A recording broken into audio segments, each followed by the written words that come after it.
Everybody, we are live. Is that too much? No, a little different than last week.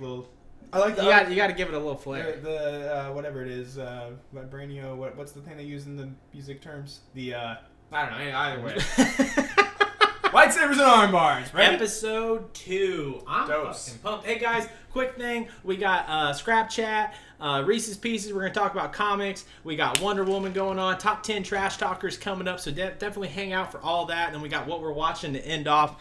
W3s. If you haven't hit the follow button, definitely do. If you're watching this on YouTube, give us a subscribe, give us a like, text us who you think Reese's first boyfriend's name was. You will never guess it. It is hidden. Did I say text that to you? Yeah. I meant comment it. You don't have my number. Yeah. Your number? No, it's you. You said your number. Oops. Man, you are a hot mess right now. I'm hyper. Not throwing up this week though, guys. Yeah, let's be honest though. Let's talk about it. So we had our first episode last week, guys, and no one puked like I did. It was dominant. You know, our friends and family have watched it now. We've watched it. We've had a lot of views. Thank you guys so much for watching it, and everyone who did watch and comment. How do you feel about week 1 chucking it up? I think you meant to say chopping it. Oh, no, sorry. No, you were chucking. You were chucking. Yeah. We might be chopping it up. It was a little embarrassing, but actually it was pretty funny. Rewatching it and having the volume on full, you can actually hear me literally puking. Yeah, if you watch it like on your PS4 or something. I really thought that my excuse of having to take a piss was like pretty legit, but then I realized that it wasn't at all, and you could totally hear me, so it kind of defeated the purpose, but and so funny. You projectile vomited. Yeah, I had to clean Morgan's bathroom for a few minutes. Did you really? Just a little bit. Details just now coming out, ladies and gentlemen. I said it live on stream. I was like, hopefully everything's... The toilet bowl and the brim might have had, hunks of chunks. Oh, sorry. Too much for the first 5 minutes in. Guys, I'd like to point out we have a few things about the show that we always have. We got our pop stars, our comics. Today, I'm rocking the Batman pieces over here. So he's rocking his Dan Henderson Soups shirt. Was that the motivation for today?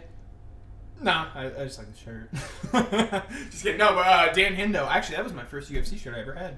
Yeah, the American flag UFC one. shirt I ever bought. Yeah, his first when he fought Bisping first time. It was which we're gonna dive into that, but that was. We'll dive in. It literally that shirt looks just like this. It's just colored, and then it has Hendo across the top. Well, and it doesn't have soups on it, or does That's it? What I meant, but I mean, he's my Superman.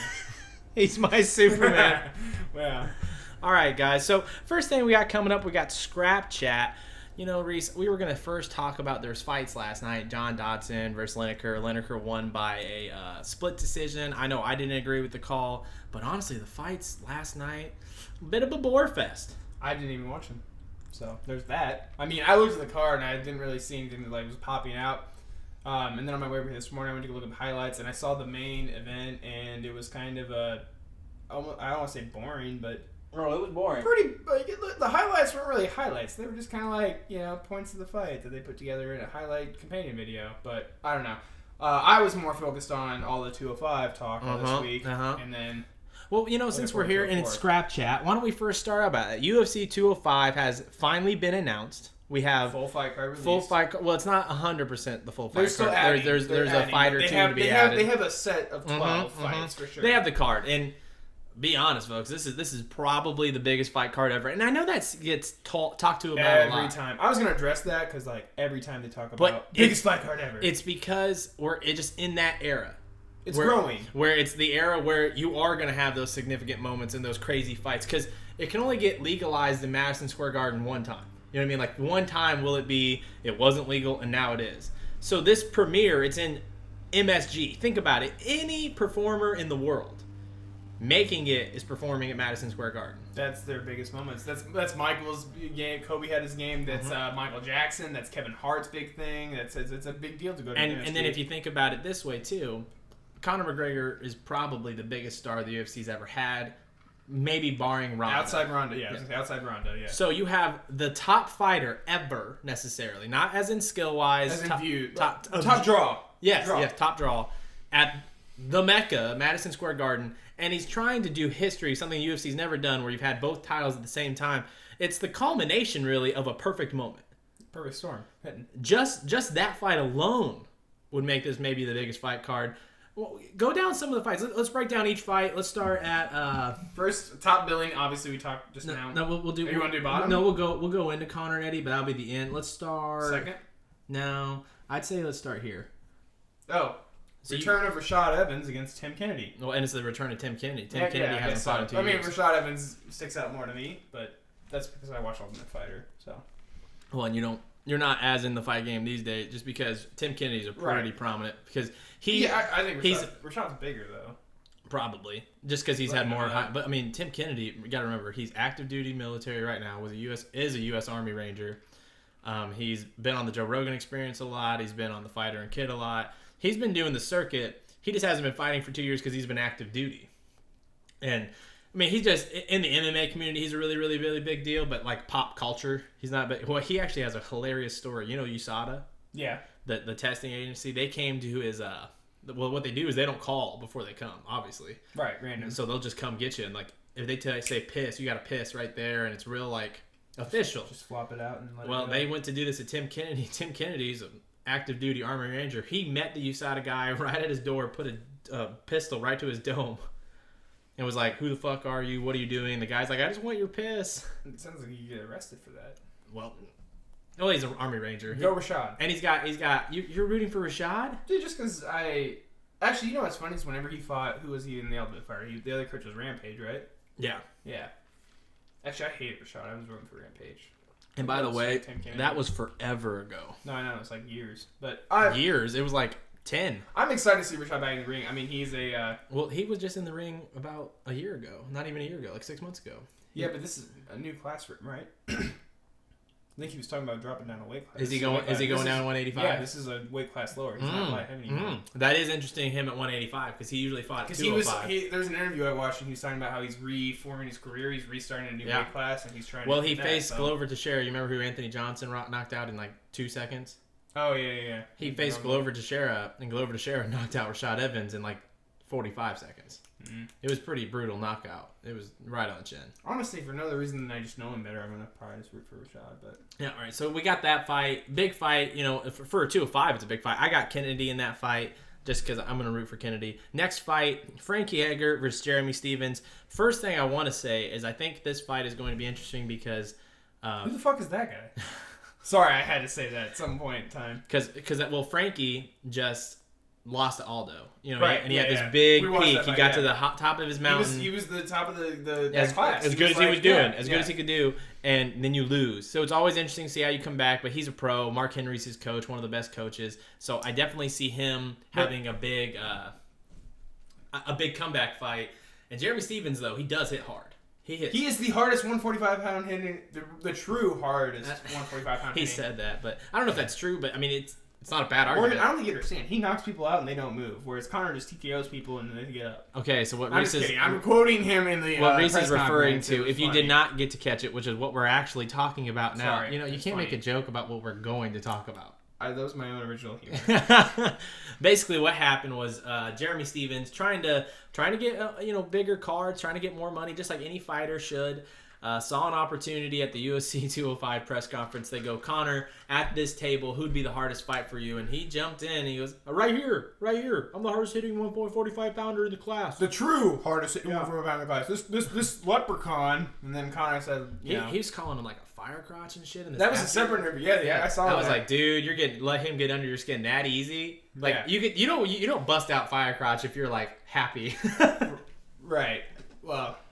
Yeah. Anyway, he was, just talking in the press conference. Conor had the great comeback. Conor looked around like he didn't know where it was coming from, and then realized it was behind him, which just makes it even more of a sell point. Then he goes, "Who the fuck is that guy?" Who the fuck is that guy? And then he goes, and the whole crowd erupts, starts laughing, and you get to see Jeremy Stephens. He's like, "Fucking shit!" Like the one thing you could say to 7-second KO. Some guy talking shit. The one thing you could say to stop them in a heartbeat.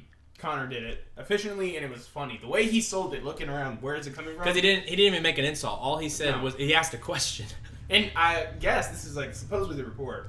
After that, though, they were in Conor's locker room. Conor looked up to see who that guy was, saying he could knock him out. Because Conor is like arrogant like that. So he's like, "Who's that guy?" He really didn't know who he was. I'm sure. I guarantee he knew who he was. Well, my phone sucks. It's a report. Either way, all right. So moving on. now that fight, Frankie Edgar versus Jeremy Stephens, I got Frankie. I think everyone has Frankie. The big thing that we'll have to see is, I mean, Jeremy Stephens does have power. He could knock out Frankie Edgar. It's always possible. Frankie has been known to get, he's a little chinny. It's not that he goes to sleep. He gets rocked. He doesn't go to sleep, but he gets rocked a lot. What about have your phone on silent? Didn't you understand? The ringtone wasn't. Oh my gosh. Media wasn't. All right. Turn it down. Sorry. Next fight we got Miesha Tate making her comeback against Raquel Pennington. I'm gonna be real with you guys. I think it's gonna be a good fight. It's not one that I'm like, yeah. I'm glad to see Miesha Tate possibly redeem herself. Yeah. I mean, I'm excited to see Miesha. Other than that title being changed so much in such a quick amount of time is unreal. Yeah, I mean that's gonna be, I think, be the new UFC. I think without without having TRT when the advanced USADA testing, you're gonna have more volatility in the weight classes. Especially, you think women's too? I feel like women's is the one thing without the TRT that would be like a. Hey, for sure, everybody's taking it, dude. It is not gender specific.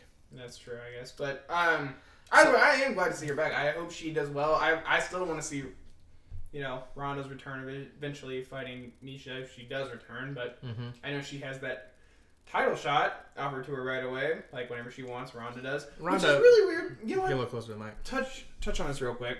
Ronda loses the title, right? Yeah. And whenever she comes back, she can fight whatever she wants to fight. Yeah. Jose Aldo loses the fight. He has to wait. Is it just because Connor's a bigger draw, or what do you think it is? Is it Ronda and they're the main draws? Do you think that's it, or what is your opinion on it? Do you think it's I think the biggest part of it, and by the way, quick shout out, guys, Lax dude, what's up, buddy? Welcome back to the stream, man.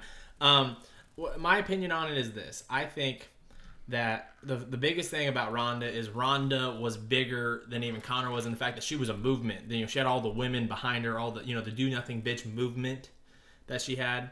So I think that's important, that she can just draw numbers that no one else can even touch. Even Connor sometimes. Like Dana White seriously says he bets like $100 million that when Ronda returns, that'll beat Connor's numbers. Now that being said, it could. If you're Jose was never big in the media. He was never a big draw. He's a great champion. UFC fans know who he is. Fight fans know who he is. So he's a great fighter. That's not the question. The question is, are you a big draw? He's not a big draw. Add that to you got knocked out by the biggest draw in 13, 14 seconds. You don't have a lot to stand on. And the only fight you've done since is you beat Frankie Edgar, a guy you had beat before. He hasn't added anything new. He hasn't. They were the 1 and 2 seed at the time, right? Yeah. I mean, it's a great fight, and I'm a fight fan, so like it pains me to say that, but that's the public opinion. I don't normally disagree with Connor, but I would say he goes. That was a boring fight. I thought that was like a pretty good performance from Aldo, even though it was really technical. It wasn't so much against Edgar. Very technical, but I mean, Connor says everybody looks sloppy. Sloppy, or if you don't knock out, you're not impressive. He's a showman. No, Eddie Alvarez knocked out Rafael dos Anjos. Remember, he goes, it was a sloppy win. He caught him with a shot. It was lucky. I guess actually, I forgot about that. I guess Connor just talks shit. If it's not Connor doing it, then it's not impressive. That's the way to say it.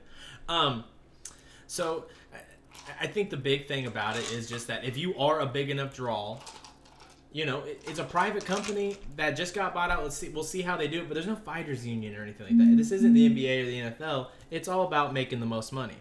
All right, let's move on to the next fight. Oh yeah, this is the fight. My fight. This is what I'm looking forward to. Now I want to talk about it, but I'm also still super pissed off because guys, we would be talking about Donald Cerrone, Cowboy. Nice little. Love Cowboy. We didn't plan that. Yeah, I love Cowboy. Sorry. Versus Robbie Lawler. Yeah. Like, gadoosh, Robbie Lawler. The hardest hitting motherfucker. Why did Robbie drop out again? I know. Cerrone was doing an interview and he said, "Yeah, I'm actually, I'm cool with Robbie. He called me before because he's that type of guy and told me that he's not gonna be able to fight before he announced it even." And Cerrone says he respects him for that because he was excited for that fight just because they're two good fighters and he. Cerrone talks shit when he talks shit. He's very real. He just tells you when he thinks you're bad, and then he tells you when he thinks you're good. And, he's got no filter. Yeah, but anyway, he was just saying Robbie called him before, but I don't remember the reason why. Is it I don't know weight thing? What was it? Well, I've heard rumors, and I'd love if anybody in the chat that's listening right now knows for sure or has looked this up or anything. We're not 100% positive on it, but from what I've heard is this. Well, first and foremost, Robbie Lawler just got knocked the fuck out by Tyron Woodley. What was it, like a month ago, a month and a half? It wasn't realistically that long ago. And we'll read Alexis here in a second. Now, he got knocked out. Now they say that it takes 9 to 12 months for your brain to fully heal.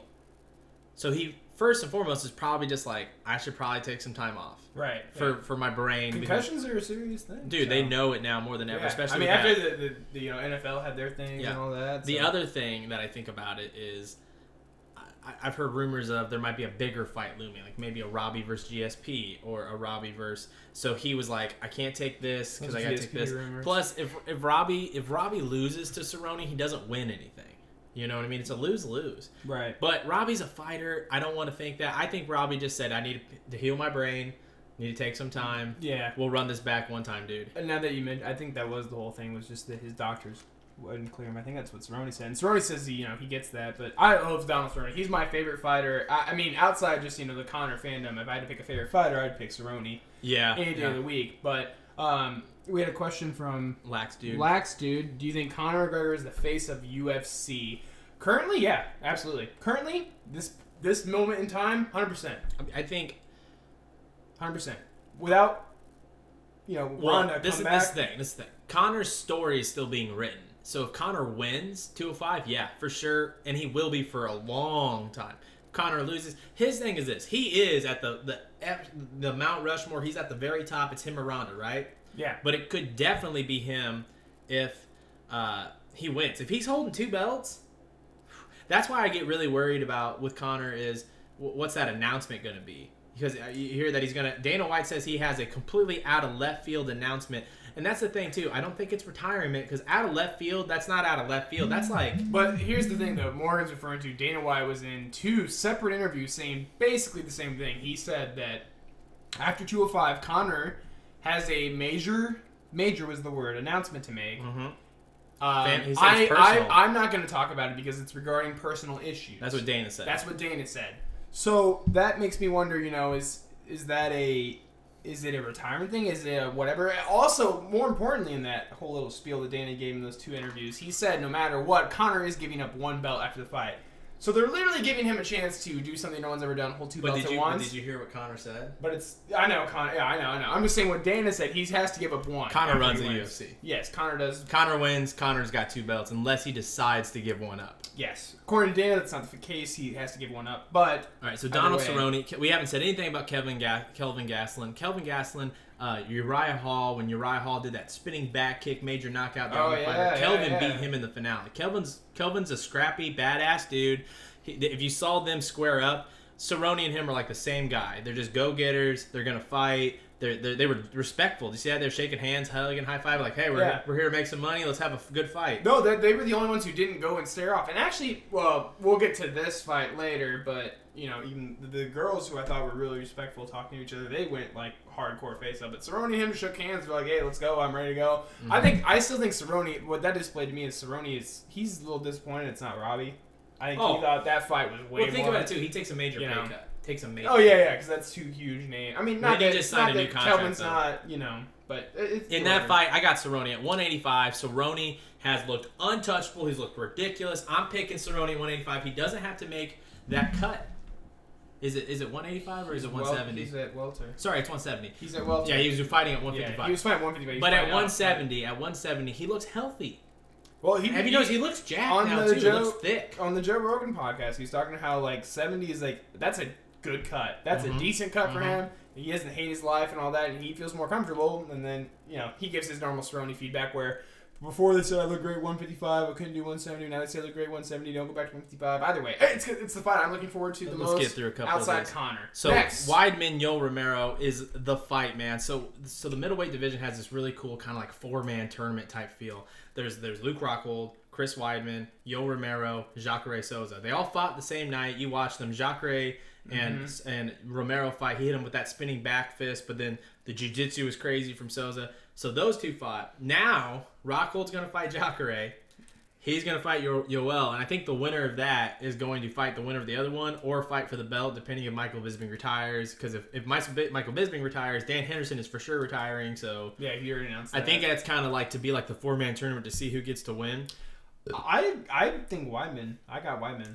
I mean, Weidman's only Weidman's bad at in home. one fight. Weidman's at home Yeah. in New York Yeah. fighting. He's Yeah. gonna have amped up. Like if you watch that press conference, guys, he was easily the most hyped to be there. He was excited. He's also the only one that New York was actually cheering for because they didn't even cheer for Tyron Woodley. They cheered for him. Yeah. But I think he will have that backed up amp. He'll be like ready to go. Well, he looks comfortable. He's taken time off since Luke Rockhold. He's healed up injuries, and again, he trains with Mark Henry, and Mark Henry who trains Eddie Alvarez. He trains Frankie Wrestler? Edgar. Kidding. He trains Eddie Guerrero. The Mark wrestler. Henry? Oh, Henry's a yeah. wrestler. No, yeah, I know. Dark Oh, chocolate. I got you, yeah. Yeah, come on. No, Mark Henry. He cooks pizza in New Jersey. He's like one of the best coaches. He just doesn't like the limelight. He's a pretty talented coach. So I have Chris Weidman winning, but Yoel Romero's a beast, guys. He's an absolute beast. If you wanted to pick the most genetic freak possible, look at Yoel Romero. He looks like he has taken nothing but Mexican supplements on top of each other for 4 days a week and just injecting them in his neck. But he's passing USADA tests. The one he got caught for was a tainted supplement. He goes, no, I took it from GNC. They went and got the supplement off shelves in GNC. It tested hot, so he got cleared because he's just buying. Now he doesn't get cleared. He gets like an 8-month suspension versus like a 5-year. Right, because how would you know if it's from a public store? Yeah, huge that's company what I'm like GNC too. That's the number one store supplement brand.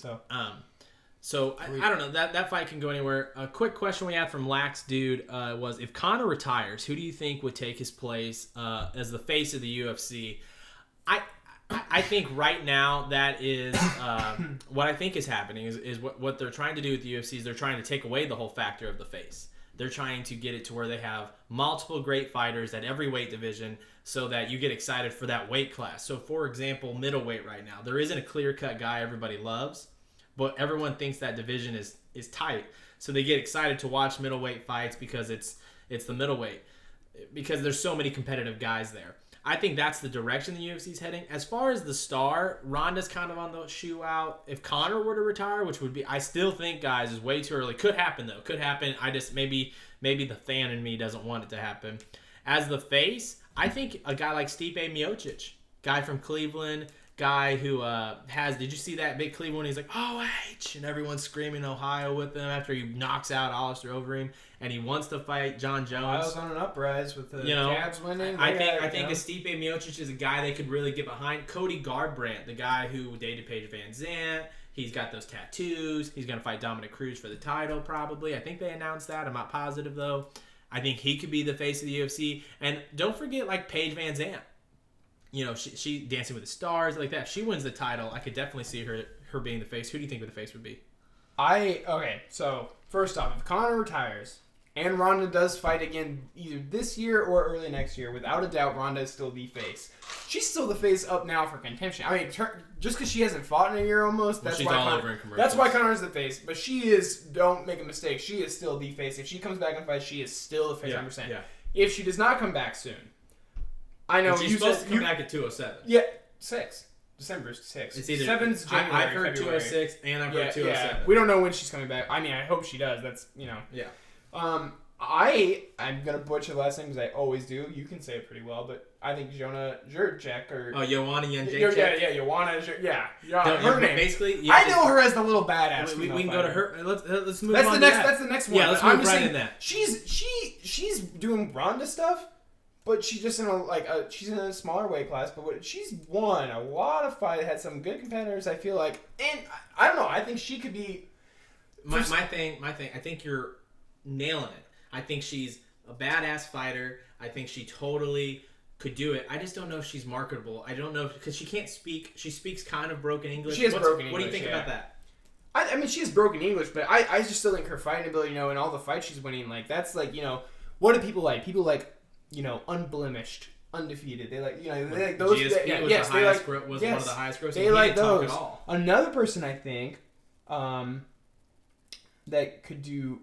Maybe face someday, doesn't have quite the personality, but kind of does. I think Anthony Rumble Johnson could be, if he keeps... He had a 13-second knockout. Anytime someone does that, people look at him. I get what you mean, like if the UFC... If he kept getting fights that he liked, he could, but that's a wild card. I think he got to be on the mic. Like, for example... That's why I said he has star quality. His fight performance, absolutely. Think of Mike's... Think of Mickey Gale. Yeah, okay. Like, that kid's on the rise because he's on the mic. I think it takes both. I think Conor's the perfect example of when skill, and I understand he's not the most skilled fighter. I love Conor McGregor, and I'm done underestimating Conor. He should have proven that to all of us by now. Let's just get that out of the books. For sure. He was the perfect thing of skill and attitude meeting presence. You know, there is a thing that the best at Muhammad Ali, we're going to talk about him later in a lot of ways. I'm not even reading that. Okay. But, you know. Yeah, right? Muhammad Ali, when Muhammad Ali was there, there's presence. There's the moment. When you watch 205, when Conor McGregor comes walking out at 205, there's going to be a part of you going, we're at the moment. You're not worried about tomorrow. You're not worried about yesterday. You're not worried about right now even. You're not even like, are we having fun? Is everybody happy? Everyone stops. And everyone's ready for that next 25 minutes. You know, it's like if you watch like Apollo 13 or something when the world stops, and he has that ability.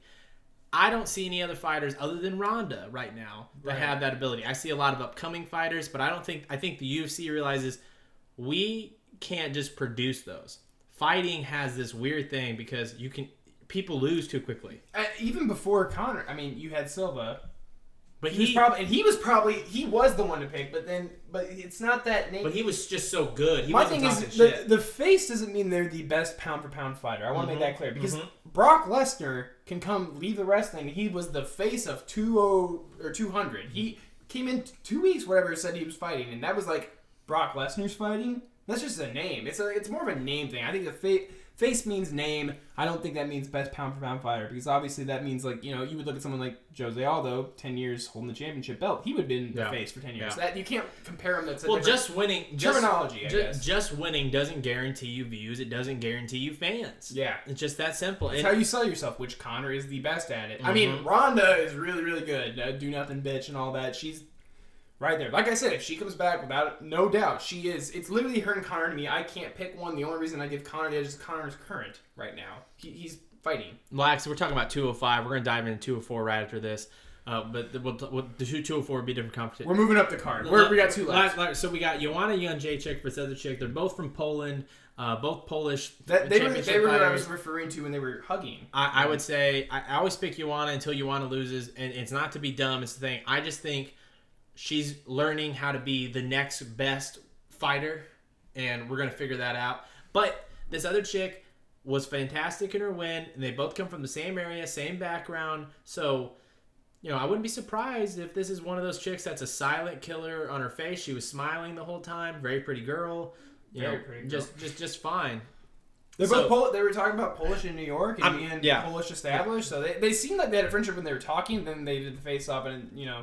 And Joanna does that crazy, like she whispers, talking shit in Polish. She looks like the girl from The Ring. She's just but like a hot version.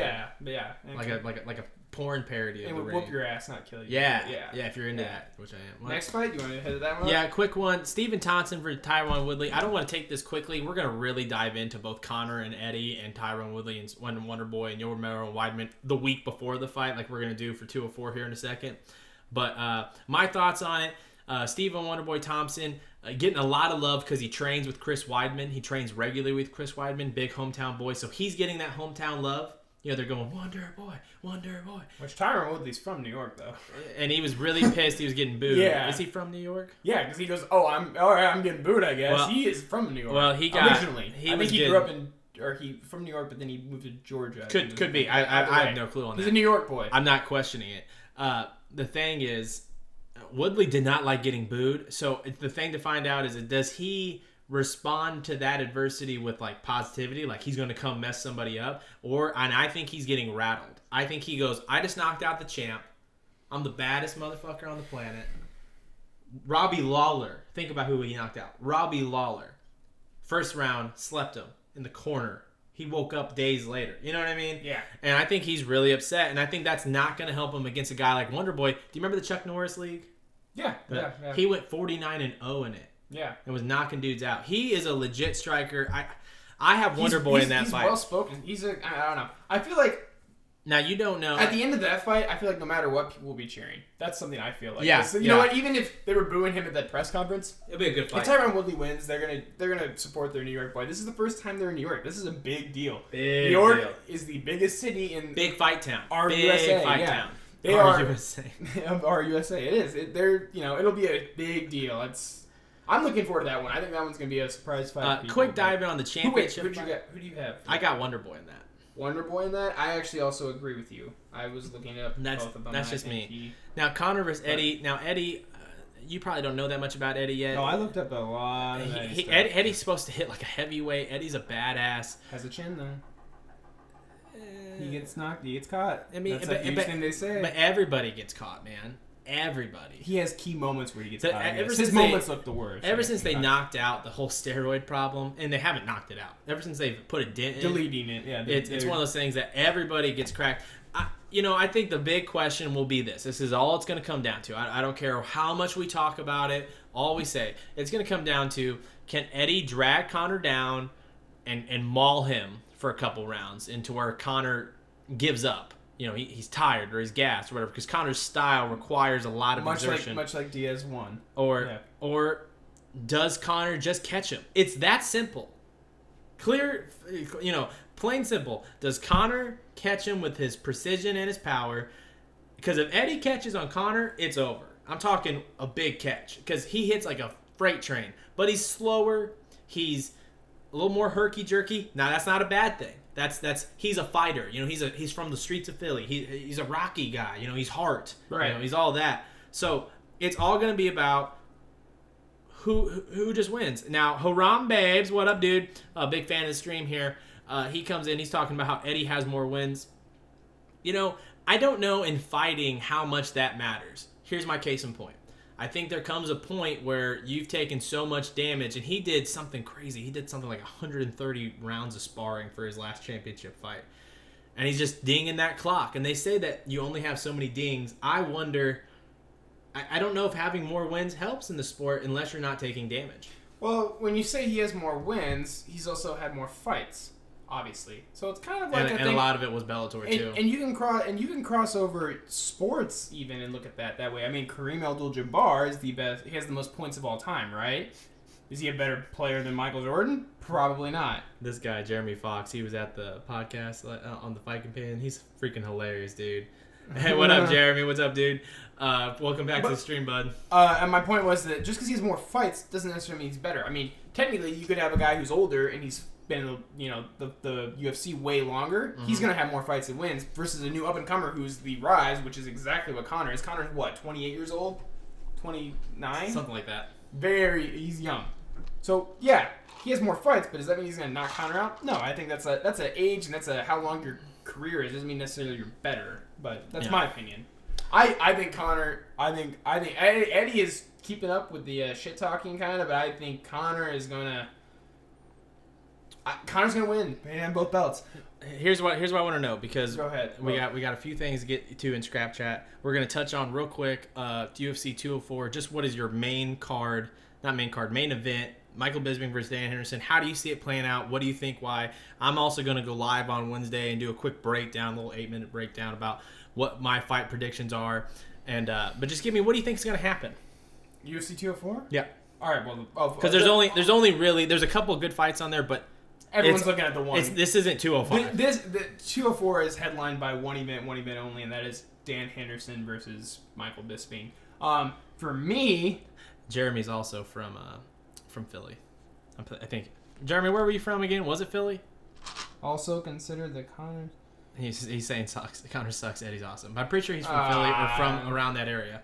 Anyway, for 204, it's headlined by Hendo Bisping, right? Yeah. That's the thing. That's what I'm looking forward to. That's actually like the first fight where I literally. I mean, I'd watched UFC before, but that's the first fight I cared about. I was like, oh, I'm invested in it. I wanted Henderson to beat him so bad. And yes, I don't get it. Either way. Oh, it's gonna be a surprise. Reese is gonna get up here and cry. When I saw Dan Henderson hit with that H-bomb. It's Ronda losing all over again. I'm gonna have emotion. Yeah, he's from Philly. Anyway, I actually think Bisping's gonna win, and it sucks to say, but he's gonna probably win. Hendo's old. If you look at Bisping's career, he has not been losing to people who aren't on testosterone. What was his day's notice for the fight 11. championship? Yeah. 11. Dude's a freaking brawler. I hated Michael Bisping because of his shit talking to Hendo and how, the whole British versus America, and he was just bringing stuff he didn't need to. But then I watched that. I talked about this last week. His whole little segment on the UFC embedded, and I'm like, he's not that bad of a guy. He's actually pretty cool. Yeah. I still think he's gonna win. I want Hendo to win, but I think he's gonna win. That's the fight I'm looking forward to. Obviously, that's what I pick. I think Bisping over Hendo, probably. I don't want to say knockout, but I mean, okay, we'll give our fight predictions before the fight, right? So.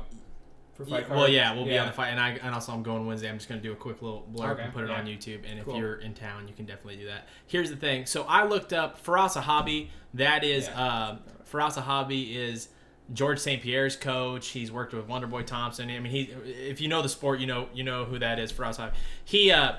He was talking earlier, and basically his breakdown, Reese, of it, and I'll talk to you from a distance. He was basically saying that we know for a fact Bisping's striking is better than Hendo's. And we know that if there was not the H-bomb, and the H-bomb, is Henderson's right hand. If there's no H-bomb, Bisping has nothing to worry about. Literally. This is one of the best coaches in UFC saying this. And I couldn't agree more. I think that Hendo only has the H-bomb. I love Hendo. He can definitely still hit it. But if he doesn't hit it, Reese, he has no advantage. And I think without TRT, without that, he can't take the pip and pop that the Diaz boys, Bisping, these technical fighters can do. Thank you again for a Sunday Funday screwdriver. Sorry, I had a refill. I wasn't puking, promise.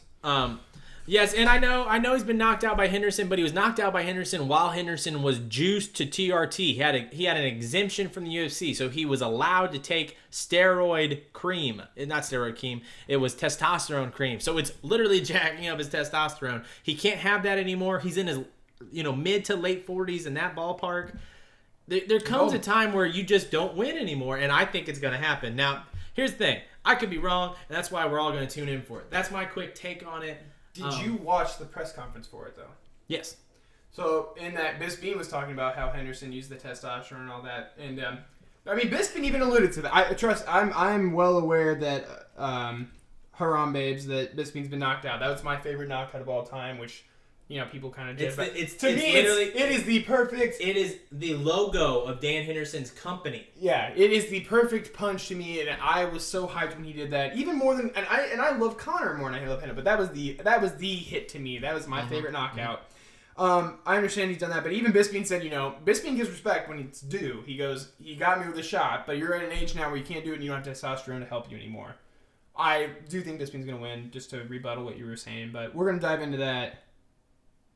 Jeremy, I'll be drinking screwdrivers till the day I die. He goes, I hope you know that were drinking screwdrivers when I woke up, and now you're drinking screwdrivers when I'm about to go to sleep. All day, every day? And look at the very... blah, blah, blah, you real. All right, so... I want to switch subjects. This is 2 quick hitters in Scrap Chat, then we're going to move on to Reese's Pieces, because we got a lot coming up there. Lax, I will work in... Stop the damn match! There we go, JR! Jesus, think of his family, goddammit! He said this is He nearly broke his back in half! Oh my god, please, no. Are you happy now? Yeah, we're out here having a slobber knocker. The rattlesnake coming out there. Stone Cold Steve Austin, stop the damn match! Oh, man. Gotta get that out sometimes. Also, we got that clinch game against the Cage. Yep. Yeah. I think it's going to be a good fight. Obviously, we're doing a fight companion for that, so definitely hang out with us. We're going to be doing it at Reese's house. Reese's first fight companion with us live, so that's super exciting. I think we're going to have 3 to 4 people for this fight companion, so it's probably going to be our best one yet, so definitely tune in for that. Next Saturday, moving on in Scrap Chat, got 2 subjects I want to touch on, one being 205. Man, you could tell that 205 at Madison Square Garden was so big because every fighter, top to bottom, dressed to the nines. Oh, yeah. Conor would say they dressed all like him. Yeah, but they all Cerrone was in a real nice burgundy leather. What was that? I was like, Cerrone, what are you doing, man? I liked it. I liked it. He was still drinking Budweiser. Even Kelvin Gastelum was in a nice suit. Joanna was dressed nice. Everybody was dressed to the nines. So it's just something I wanted to point out that this was huge. This 205 fight card is huge. Two other unrelated to UFC news coming up from Scrap Chat. Bellator, Chael Sonnen has gone to Bellator now. We all saw this. It was announced a week or two. I think we talked about it on episode 1. If we didn't, oops. Here's the biggest thing. He just announced his comeback fight, Tito Ortiz. How do you feel about it? You going to tune into that Bellator fight? I know I am. Yeah, I love to watch. I like watching Tito Ortiz highlights all the time. He's the original UFC bad boy. Yeah, Huntington Beach bad boy is actually his nickname. Yeah, so, and I like Chael Sonnen. We'll talk about him later, too, in another segment. He is, he is a shit talker. Great at it. I'm excited for it. That's all. And then in other news, because I know we have a lot of WWE fans on our stream. We're both huge WWE fans. We may even one day do a WrestleMania fight companion. That could happen. Possibility. As long as Undertaker's in Lizzie King, because no one was picking that. Sorry. But we're huge WWE fans. We don't watch it so much anymore, but the nostalgia is part of our childhood. We still love it. Obviously, Sting right here as a pop star. But big news, maybe, possibly, is that Ryback, Feed Me More, might be making his MMA debut. I didn't hear much about this, so you mentioned it to me, and then I looked it up, and I don't know. He's not a Brock to me. I mean, Brock had a wrestling background, Brock was a fighter before he was a wrestler. There's a difference between being a wrestler and going to a fighter. He was a... Well, he wasn't a fighter. He was a wrestler, but... A wrestler. Yeah, Brock's one of the best wrestlers in, the U.S. Amateur wrestlers, history. What I should have said. Yes, collegiate best. So I don't know how he's gonna do, but it's exciting. It's nice to hear. I like this crossover thing. I mean, I didn't find excitement and nostalgia here. Like The Rock says if he could redo his career, if UFC would have been bigger when he was bringing up the wrestling, he would have done that. No doubt. A lot of wrestlers say they would have rather done UFC, but and I think they get a bad rap because it is scripted. But the fact they did it because it was the mainstream way to fight at the time, even though it was scripted. So it's kind of exciting to hear that stuff, but. What? Justin Wren is trying to get the fight against Ryback. Justin Wren is he's been on the Joe Rogan Experience a lot. He helps a lot of children in Africa. Great dude, great cause. I hope he doesn't get that fight for his sake because Ryback is going to feed himself more. And let's be honest, Bellator don't give a shit if you're on Mexican supplements. They say take as much as you want. And Ryback is definitely on the supplements. He doesn't have a neck. So he has no neck syndrome. His traps connect to his shoulders. Just saying, he does. He really does. He's jacked. And he's always sweating. He's always sweating. So I think that probably sums up Scrap Chat. It's a really interesting week in that there wasn't fights coming on, but God, did we have a lot coming up. So definitely check out 204 Fight Companion with us. We're going to be breaking down 204 this Wednesday live. We'll also be talking about 205 more as the week goes on because, God, with a big Conor fight like this and it being MSG, we're going to be all over it. News dropping and all that. And we'll keep our heads up about Ronda Rousey maybe coming back to a 6 7. So definitely be tuning in for Scrap Chat. And if you guys have anything else you want to bring up in the chat as the stream goes on about Scrap Chat, please just put hashtag Scrap Chat and we'll talk about it when it's appropriate. Moving on to Reese's Pieces, where Reese gives you a piece of everything comics. Reese, what do you got for us, bud? I want you to lead us off. All right, for Reese's Pieces this week, we are going to discuss. This is like 2-week-old news, but Disney announced that Star Wars has films every year up until 2026, literally 10 years away. 10 years away. We got Yoda right around here. Yoda's struggling. Let's get him on the chair. Yoda's a little hungover. He's like me last week. Get him on the chair. You can't even see him. It's like Find Yoda. There you go. Where's Wally? Anyway, so I'm gonna break this down real quick because 10 movies in 10 years is a lot, but Star Wars is looking at themselves now. They're under Disney. They're looking at event films, right? So, what do you mean by event films? Once a year, big event. It's like the main event. It's the Super Bowl of every year. That's how they want to market. So they want to do a new movie every year, and you're just hyped every year? And yes, and the main thing is most of them, except for like 2 or 3, are scheduled for December, Christmas time. That way families can get in and go see it because that's when people have time off, is traditionally during Christmas. In the moment. And the moment. But here's the lineup. I'm going to break this down. Try not to get lost with me. This year, currently, in a couple weeks, we'll also dive into this a little bit later, we have Rogue One, Star Wars. Rogue One, a Star Wars story. Long, lengthy title. Okay. That takes place between episode 3 and 4. That's gonna, it's gonna have your Darth Vader and tons of other stuff. Next year, episode 8, which is everyone's looking forward to after that episode is the 7. continuing of the normal story. That's the normal, the Skywalker story, the episodes. They're picking up right where they left off, which is unusual because most Star Wars movies have 3-year gaps. Yeah. But this one is picking off from Rey handing the lightsaber to Luke. It starts off the movie, apparently Luke's going to speak. And that's where it's starting. That's the first time they were doing that. That's probably what everyone's looking forward to the most because everyone missed out on Luke in episode 7. But I think it made it better. It made the hype for 8 better. Luke being in 8 makes it more. I mean, that's a hard thing to say. At the moment, it definitely didn't make it better. But when episode 8 comes out and we're in that moment, right? Yeah, I think in between the time, because then you had the build up for Luke, and we know he didn't die, at least. Well, at least we saw him. Yeah, we saw him. You know, most money Mark Hamill's ever made for a movie ever. With a heavy beard. Just shaved it too. Did just he? finished rapping in episode 8 and said it's time. After his work in Killing Joke, and it was good. It was good, but Killing Joke sucks so bad. He's the best part of Killing Joke, hands down. There's just not a good part of Killing Joke. No, voice acting's great in it. Yeah, he's great at it. Voice acting's He's great great at it. But anyway, so we got episode 8. Then, that's for 2017. 2018, we actually have a Han Solo movie. So that's been officially announced. That's officially announced. They cast a young Han Solo. I forget the guy's name. He's a young actor. And just to clarify, yes, sorry, wait. so that's no pun intended here. That's a solo film. It's all Han Solo. That is actually, they're going to address the fact of how Han met Chewie. And then I'm sure they're going to have a young Lando and all that. Can you do it? I cannot. I wish I could. Try it. Give it one. Whoa! Yeah. Right. Yeah, yours is way better. Whoa, Yeah, that's good. you gotta really You need a little bit of a gargle before, but yeah, that's good. You gotta get real deep. That's what they're doing for that solo film of 2018 once again. And then 2019 we have episode 9, which will be the compilation of this trilogy. So, long story short, we're good. We're good. But there is one thing I want to touch on, and that's the year after. Okay. Because obviously after episode 9? Yes, obviously that's the next 5 years. We got those movies. We're doing the trilogy of 7, 8, 9, but then after that we have 10, 11, 12. My question to you for this, there's another part to this, but is Luke surviving these 3 episodes, this trilogy? Will Luke be alive? 8 and 9. What do you think? Doubt it. Think he's gonna die? No, just Rey taking over? Think about the logistics of it. Mark Hamill would have to live long enough for all that, and they can't He's not that guarantee. old. They can't guarantee 10, 15 more years of living. True, but We're not talking. We're saying if you're a company that has put $4 billion to acquire this stream of brand, you're thinking about those type of decisions. Mark Hamill they look. How old is Mark Hamill? 60? 70? He's not 70.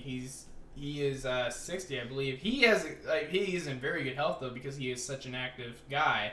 Dude, I hope Mark Hamill has another 45 years. I totally think he could. I'm just asking. So even if I'm just saying, okay, yeah, he might only live 8 years, but this next trilogy is wrapped up in 2019. It's 3 years. I don't think he's gonna be I don't alive think for so. 3 I years? don't think so. They You killed think he'll off. be They dead? killed off Han so quick that it would seem hard to keep Luke for all 3. It wouldn't be a full introduction of new characters if they're all there. Do you think he dies in 2 or 3? The third movie or the second movie? 2, if 2 is one of the best films ever. 3, if 2's okay. I don't think they're cutting him off in 2. I don't either. They already have that script done. I think he's going to be alive in 3. He is 65 years old. He would be 75 by the end of it, and he is supposedly in great shape. But I'm just saying it's a factor. It's a factor. It is. It is one to think about. But Move this chair. we never even got to see Luke Skywalker get? at full power ability. I'll talk to you from over here. We saw him complete his Jedi training and then fight Vader. And then after that, we have a 30-year gap, and these are the replacements. And supposedly, if you look at the books that are now not canon or whatever, but I guess some of them are, he has maintained all that, and he is actually more powerful at the age of 60 in the comic side. Your nerd level is at 400 right now. My nerd level is over 9,000. Rhonda would be proud. Anyway, moving on from that of Luke or whatnot, another side note. So of this next 10 years, we have those 3 episodes, we have the next 3 episodes, but the solo movies, no matter what, there is a third solo movie guaranteed. What do you think that movie is? We are knocking out Rogue One. We have Han Solo. Now here are the talks. We have a Boba Fett. People have talked about Yoda. And the most popular theory is Obi-Wan, and that actually has Ewan McGregor, the original Obi-Wan in episode 1, 2, and 3, attached to it. He says that he So has been talked Obi-Wan, to. Yoda, or Boba Fett? Which one do you think would take that third spot for the third year, 2020? Well, it definitely can't be Boba Fett. That character sucks. a lot of people think he's actually going to be made into a Netflix series because Netflix just signed That'd him be with dope. Disney. That'd be dope. And it would just be all about the bounty hunters of Star Wars. I'd be all for that. The other do you want to see Yoda's backstory? Me, I do. Yes, personally. Me, here's why. It's the most untouched part of all of Star Wars. No one even knows what his species is named. Well, fucking Jesus Christ, Reese. Take your nerd boner just a tad down. We have ET. You're over here talking on like Collider. All I'm saying is ET is in Star Wars. His species, we don't even know what Yoda's species is. Yoda's 900 years old. He's a Grand Master. I would just like to see if he is the best Jedi. Why? Like, what made him have those moments? They allude to that to the wisdom, but I think I would rather see an Obi-Wan movie. The Obi-Wan movie is set between episodes 3 and 4. What was Obi-Wan doing the whole time after the Jedi fall? And I would like to see an Obi-Wan movie if we find out Rey is then related to Obi-Wan. That's a whole other topic we could dive into. With Star Wars, I like that we know what's coming, but it's kind of, we got to just wait. We're at this beautiful time. We know Rogue One's coming. It's coming. Vader's in it. The biggest deal is Vader's in it. And trust me, guys, if you're here for the Star Wars, if you're not here for the Star Wars, there's going to be good times and bad times for that. Because when Rogue One comes out, that's going to be a heavy Star Wars time period. Absolutely. So I think we're excited that we have all this coming. And that's probably the best news is like, hey, if you're a Star Wars fan, no better time to be alive. You're going to get more Star Wars every year than you ever have in your life. So I'm super pumped for that. As far as what they do, I think we just don't have enough information yet.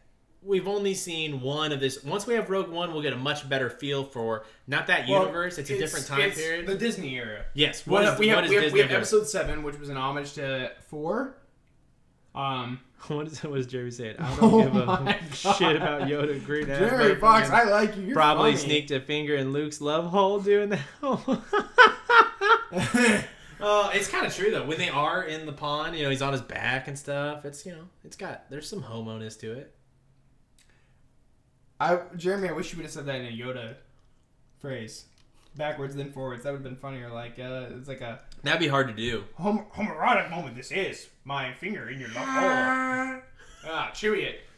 Anyway, we're excited for Star Wars, all the upcoming movies. It's nice to hear there's going to be one every year that's something to look forward to. That's going to be an annual event. It's going to be like your WrestleMania, your Super Bowl, all that. That's nice. The next bit of pieces I wanted to dive into actually kind of relates to Star Wars once again. Just a minor thing, real quick. Okay. Rogue One trailer. We've only had one real trailer. We had one featurette documentary trailer. The next one is supposed to come out. What day is that? November 4th with Doctor Strange. The movie, it's attached. Oh, yeah. However, it is in Russia. But it's okay. So here's what's gonna happen, guys. It's gonna come out in Russia first. The trailer is, but it's gonna probably be online 4 or 5 days later, or 5 days before, I should say. I'm sorry, I'm messing up my talk with Jeremy Fox's comments. You were hilarious, man. So he was saying he was making a joke about how Yoda was probably fingering Luke, and we were talking about it. He goes, "Yo." No, sorry, you. My finger smells like. There you go. Yeah, you nailed it. Perfect. Anyway, the movie comes out in Russia before it comes out in America. Doctor Strange, that is. So the trailer's gonna be online for sure for us, like 5 days prior. So it'll probably be late October. It's literally at the end of this month. My question to you, the only reason I want to even talk about it, is the last Rogue One trailer we had Darth Vader breathing at the end. Are we going to see more of Darth Vader? What do you think? They need to do it to sell the marketing point. They need to sell this movie, right? Well, people don't know this is a separate film. They think it is a continuation. My first point is, if you guys are big Marvel fans, Doctor Strange fans, we're definitely going to do a reaction video to that. We have to. We're going to go live after we watch it. And in that video, we'll definitely do a reaction to the Star Wars trailer, and we'll do a reaction to Doctor Strange, kind of make it an all-inclusive thing. Maybe we'll do it on a Sunday, and that'll just be, lightsabers and arm bars. Yeah. So definitely be looking out for that. So what was your question 100% again? 100% again was, well, people don't know this is different from the episode. Will Vader be in it, right? Will Vader be in this? Well, the trailer where they show him more of him, so people are like, Vader's in it? Oh, they're doing it because they think Vader's dead. I think they will show a specific Vader. I think they will show what he's going to be doing in this movie. So either like a force choke or a lightsaber. No, I think they'll do much more of like maybe see him fuck up a whole area for 10 seconds. Which would involve those, but yeah. I'm not saying, because those look like the other movies though. Mm-hmm. I think they're going to show him delegating a task or something. that shows he's the general in this time period. He's running shit. This is when he was ruthless type things. Like, I think they'll show a lot of, like, other people going, oh no. Like Lord of Voldemort shit from Harry Potter, like He Who Cannot Be Named. I think we're going to see a lot of reaction from the other side of the cast to more build the hype of what Vader was at that time. A lot of people, now guys from the chat, if you could help me out. I don't remember the game. It might even be Battlefront, the most recent. But if you could help me out here. People were saying that they should just do this for the next trailer. There was literally like a 10-second clip of this Star Wars video game, which I can't remember, which is what I'm asking about. But apparently Vader has his whole army of stormtroopers, and they're walking towards the Rebel Alliance. Yeah. But then Vader stops them all and walks out in front and lights up his lightsaber, and then literally kills all the Rebel Alliance, all hundreds of them, by himself. People are like, just show him walking up and then light the lightsaber. Well, and it would be an example and to the rest of the army. And that's what it is. Because, we know how badass Vader is from the stories. We've never actually seen it live. That's what's exciting, because this movie is going to show what this man can do with up-to-date technology and all that. It's going to be exciting, I think. And I think Rogue One is trending. Rogue One's going to hit, at least 800 million plus in the theaters. But to be $1 billion film, you need to sell your main point, which is Darth Vader. So... You don't say Voldemort's name is what he's saying. You definitely can't do that. You definitely cannot. So what do we got? So we got our heavy Star Wars, and don't get me wrong. Don't get me wrong. I'm a Star Wars fanatic. Clearly, blanket behind us. Yoda's been in every episode. Love it. It's one of those things like I almost don't want to get overhyped because I'm so excited. You don't want to jinx it. Yeah. I really hope Rogue One's not bad. It's going to be good. We're going to be fine. So what do we got? It's in Disney's hands. What's we're moving on next. We're going to hit up real quick. We did this segment last week. It's a little mini segment within a segment. Like Inception, kind of. Yeah. Anyway, we're going to do comics, what I'm reading. And what I'm reading this week, as you can see displayed out in front of you, right here, we have... Titans, not to be confused with Teen Titans. This is actually different. This is under DC's new comic line called Rebirth. What they're doing is they are reinventing their characters once again. Anyways, this is just the Teen Titans, the original Teen Titans. They're grown up now. They're our age. They're young 20s. And they're fighting as a team underneath the Justice League. And you got a lineup of, Nightwing, the original Robin. You got Wally West. He answered your question. Which one was that? That was the... Where did Vader do the scene? The what? Force Unleashed. Yeah. Okay, that was the video game. Yeah. Okay, I couldn't remember which one it was, but thank you. Anyways, we got Nightwing, we got Wally, West, Flash, Wonder Girl, tons of other characters. The only reason I'm even talking about this is because it's kind of a weird comic. It has to do with rebirth of DC. They're just reinventing the universe. There was an epic event that happened. Why I'm hinting at it is because they're taking sidekick characters and making them kind of mainstream now. And they're taking super lame villains and they're making them mainstream. I mean, there's a guy named Kadabra. I don't know if you can even see him. There's a little bit of a glare. And they're making him into a badass. And that's kind of what DC's doing now with their comics. They're not doing their movies, but they're getting more... Yeah, all right. They're getting more evolved with their character history. I think that's a good thing because they need to catch up with Marvel. Marvel is years ahead. And this is just a story about a bunch of teens that used to be sidekicks. Now they're their own persons. They're getting involved into it. I don't know. I mean, what do you think about DC trying to reinvent this comic stream? Do you think it's a good thing? Do you think it's going to help the movie universe? Do you think it's going to do anything at all? Nothing at all? Wow, we are definitely doing this. Jeremy Fox, you nailed it. All right, Raven. All right, here's the question from Jeremy Fox. Well, to answer Reese's question, I don't think it's going to do a fucking thing. I think right now comic book movies are at peak. I think they're going to go on a dip for a hot minute. And I think it's going to be more like the Star Wars films type feel to get your superhero vibe. Remember Lord of the Rings was it for a minute? Right. So I think genre is going to shift. I think comic book movies are going to take a hot minute behind because of that exact reason. They can't just tell the major Superman stories anymore, and that's not blockbuster stuff. So we're going to see, I think the biggest thing they're doing by doing that is they're just opening up the characters to give more possibilities. So like an Aquaman film standalone is going to happen. Right. We're going to talk about Wonder Woman here in a minute and her standalone film and stuff like that. So that you want to see Nightwing? Absolutely. standalone film. But I want to see why Nightwing's important. That's what I want to see with a lot of these. That's the one that everyone's touching on because in Batman v Superman, you had the Robin suit, and everyone's like, was that the original Robin, which is now Nightwing Dick Grayson? That's a big deal. Yeah. People don't know. Read off this question. All right, Jeremy So Fox, I have to address this live. Tell me who Jeremy Fox This is great. Like, is it for Jeremy on Fox YouTube, is a people on viewer. YouTube? You could just tell him to. He's a viewer. He said, let's play a game of whatever. Fuck one, marry one, kill one, which is a very FMK. You know? One of our favorite games. We've done this since we should little. do one every episode on the stream. I'm going to do a side note. Hey, Jeremy Fox, FYI, there is a Robin that's actually a female. Her name is Carrie Kelly. Oh my God. Well, let's pick her. That's the address.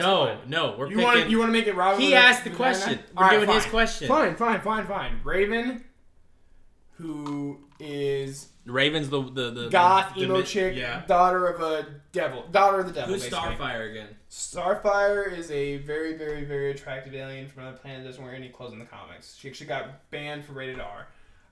And then he wants to say Robin with a pussy, so we'll just say, I'm going to go female Robin for this version, but I can give mine. Oh my God. Even if I don't do it. I can't talk about it. Even if I don't do it. It would be considered unmanly. It would. Even if I could give mine with... Alright, fine. We'll even do Robin with a pussy. That's still kill. Dead. Gone. Yeah, I know. Just say you'll kill him. I'm doing that. I'm hooking up with Raven, and I'm marrying Starfire. If you haven't seen Starfire, Google her. You will be amazed at what they allowed her to wear in a comic book. Okay, here's what I'm doing. I'm killing Robin because that's just the easiest one. Here's what I'm doing. I'm going to take Starfire to a nice dinner. And yeah, we're going to have a fun time. It's going to be a one-night thing because everyone's got to get an alien into them. But I'm hooking up with Raven because when all this shuts down, when the big day comes, I got an in pass. I flash my VIP card. I go say hi to Tony in the background. I don't give a shit. You're dead. He's paying for the wedding. He's killing you first so he finds out she has a boyfriend. Oops. At least I've met him before. I want Dick Grayson with a floppy... I can't, you know... Jeremy Fox, I love you, man. He just called Reese a nerd. Hell yeah. I'm not even worried about that. The part afterward, I'm just seeing Dick Grayson with a floppy coot. That's what I'm saying. He asked the question. Jeremy, feel free to give us another one of those. Let's keep moving on. That's funny. Anyway, that's why I was reading Titans. It's an interesting story, making a loser villain cool. Big news that I didn't think was big news, but apparently it's big news because MTV's trending it. Entertainment's trending it. And everyone's trending it because it's a huge deal, apparently. The current writer of Wonder Woman, not previous writers, the current guy said that his take on Wonder Woman is that obviously she has had a girl-on-girl relationship. She has obviously lived in an island full of women, so she has female experience. She is lesbian. She's a part of the LGBT community. She is a part of the LGBT community. Now, why is this a big deal? Because it's safe to say top 5 heroes in the world. Wonder Woman is one of them. Yeah. And now there is a top 5 member of the part of the LGBT community.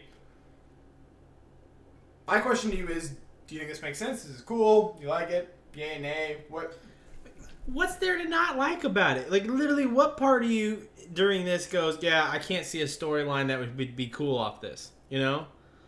I mean, I'm just saying, Reese, quit reading the comments when I'm answering your question. I'm listening to you. Go ahead. You're balls deep in Jeremy Fox. Balls deep. He's a funny guy. I just don't see what's the issue with it. She grew up on an island with only women. So, okay, that could be a psychological thought behind it. Plus, it just makes logical sense in comic books. She's an attractive woman. We have talked about this throughout society forever. Guy on guy doesn't look good. It's not pretty. They're hairy. They're bigger dudes. Women together look pretty. It's aesthetically pleasing. So it's not like a big deal. Women like it more than men like it even.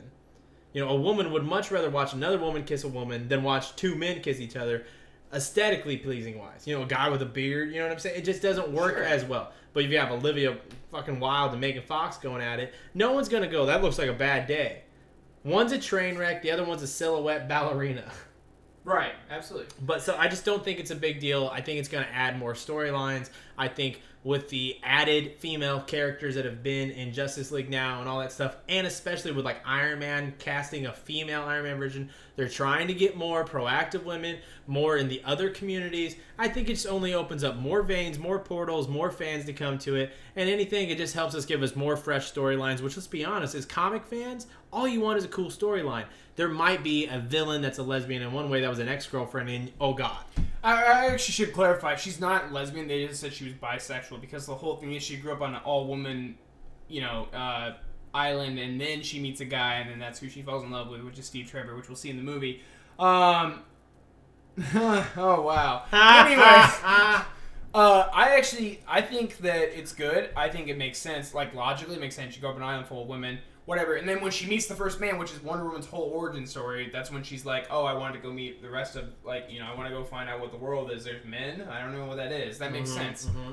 So, my thing is, do you think it's going to be in a movie? Because I don't think it's going to be in the movie. The movie's already shot halfway through. They're not going to introduce that at all. Not for a this while. movie. No, they might hint to it, or maybe she had a friend that they might give her a hug to or something longer. But sex sells. They're already selling that. yeah. Well, you got Chris Pine, who you love. Captain Kirk. It's Star Hell Trek. yeah, I love that guy. Yeah, new guy in there. But All right.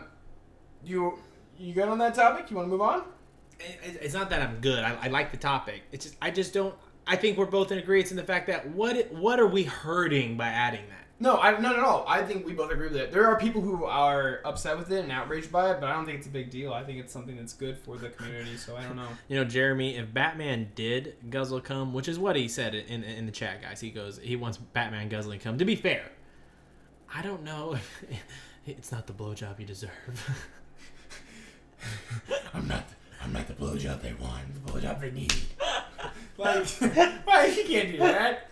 Batman has enough problems. Batman's had Dude, that was pretty good. Batman's had You gotta talk in Batman voice all the time. Batman's had 12-year-old sidekicks. He's had enough of his problems with the comic authority. Right. He's had a lot of things about him anyway that we won't even Can you address. imagine him talking to Robin like, "You look nice in that suit." No.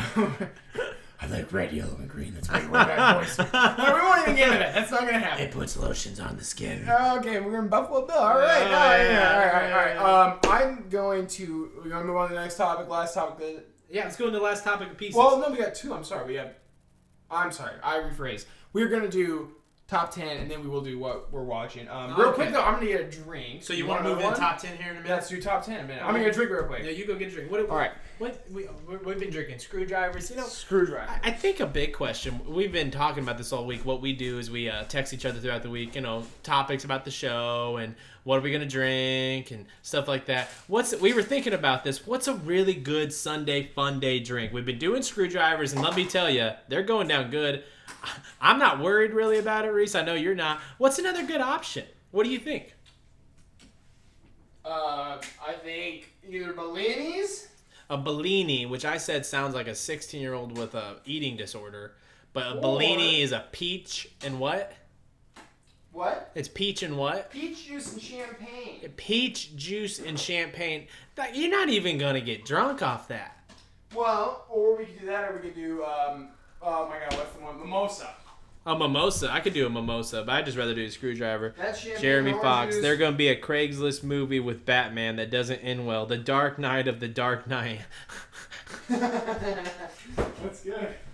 He was here last night. Jeremy was crushing it last night. Those guys that kept in and started hating last night, they're like, one guy came in, Reese, no joke, told me, Kyle, and Logan, like, all he said was like, you have no potential. And just left. What? He goes, you have no potential, and bailed.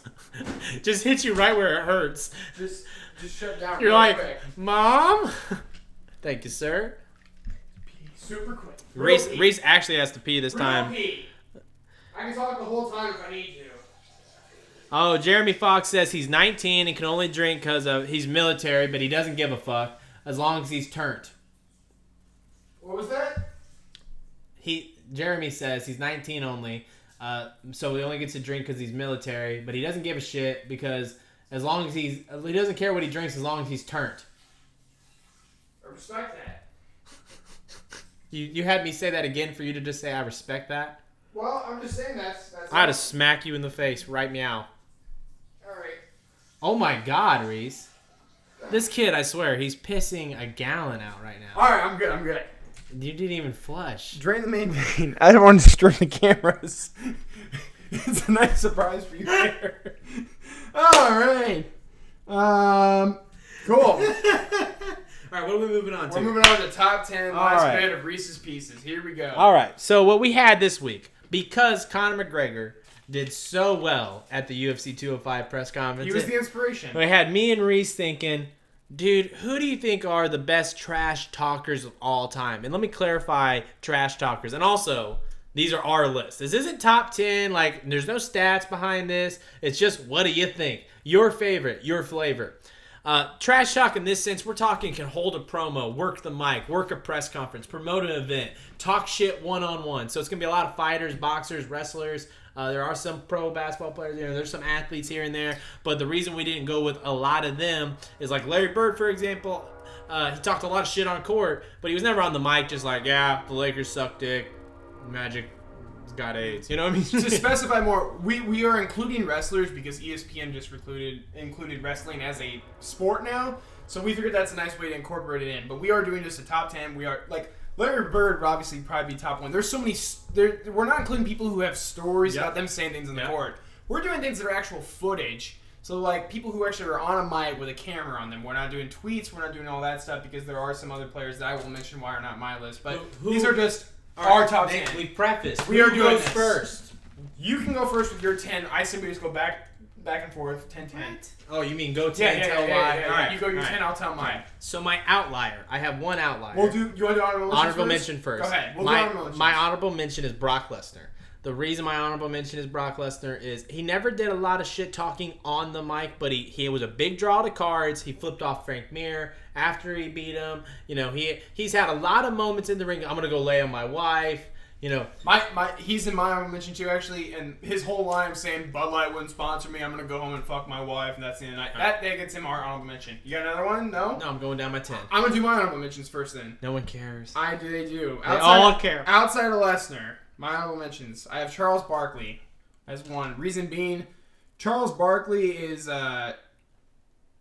he's a commentator now. He's more shit talking as an announcer than whatever, and he still has so much on the court play. It's hard to include him on a on mic list. Other guys, I had Richard Shannon, Seahawks. Talked a lot of shit. He had one good video, not enough to get him in the top 10. And then Chad Ochocinco and Terrell Owens. Yeah, you're yawning, whatever. Those guys will be in my. No one gives a fuck about Not your so much honorable mention. that. They didn't even make your list. One last one is Tito Ortiz because he shit talked, but he just wasn't good at it. Bro, That's why he's not into it. how many? You gave another top 10 for your honorable mention. I did. That's My right. top. No, my I'm being number fair. one. I want the fans to understand. My we're, number we're gonna, one- We're gonna do a top 10 on the field eventually. Guys, That's what my I'm gonna number do. one honorable mention. Can we make a tournament about tournaments, guys? Because I got all right. So honorable Are you mention gonna number hit, one. it's your turn to do your 10. You're just Honorable ready. mention number 2. All right. All right. You ready for this? I'm going to give you this quick hits with reasons. Number 10, Floyd Money Mayweather. He is my number 10 because he was great at shit talking, but he's not. I didn't laugh a lot. I didn't enjoy a lot. He pissed a lot of people off. It was effective. He makes the list. He's made cash. He's made money. Love him. Number 9. Are you doing yours and then I'm doing mine? I'm doing mine, and then you're doing yours, then we'll argue. Well, I think we should just compare number. Well, Bro, do that's- 3. I'll do 3. Do 3. What? Do No, 3. just go 10 and then go 10. You're going to take All an right, hour. Go ahead. All right. Number 9, the Rattlesnake, Stone Cold. What? Yeah. 9? Yeah. Oh my god. He's like Oh, at shit. promos because it's all a character. It's not like him. If you ever hear What? Stone, What? Damn it! This What? is Stone. You said What? stop this. God damn it! I can't believe that. Go No, ahead. but Go ahead. the point is, it's a good promo, but that's just one character. There's no range. There And- was no. It's and so there's cool, better. Sebastian. And there's better. Dude, there's There's not better. even All right, I'm going. I can't believe that. Number 8, I have KG.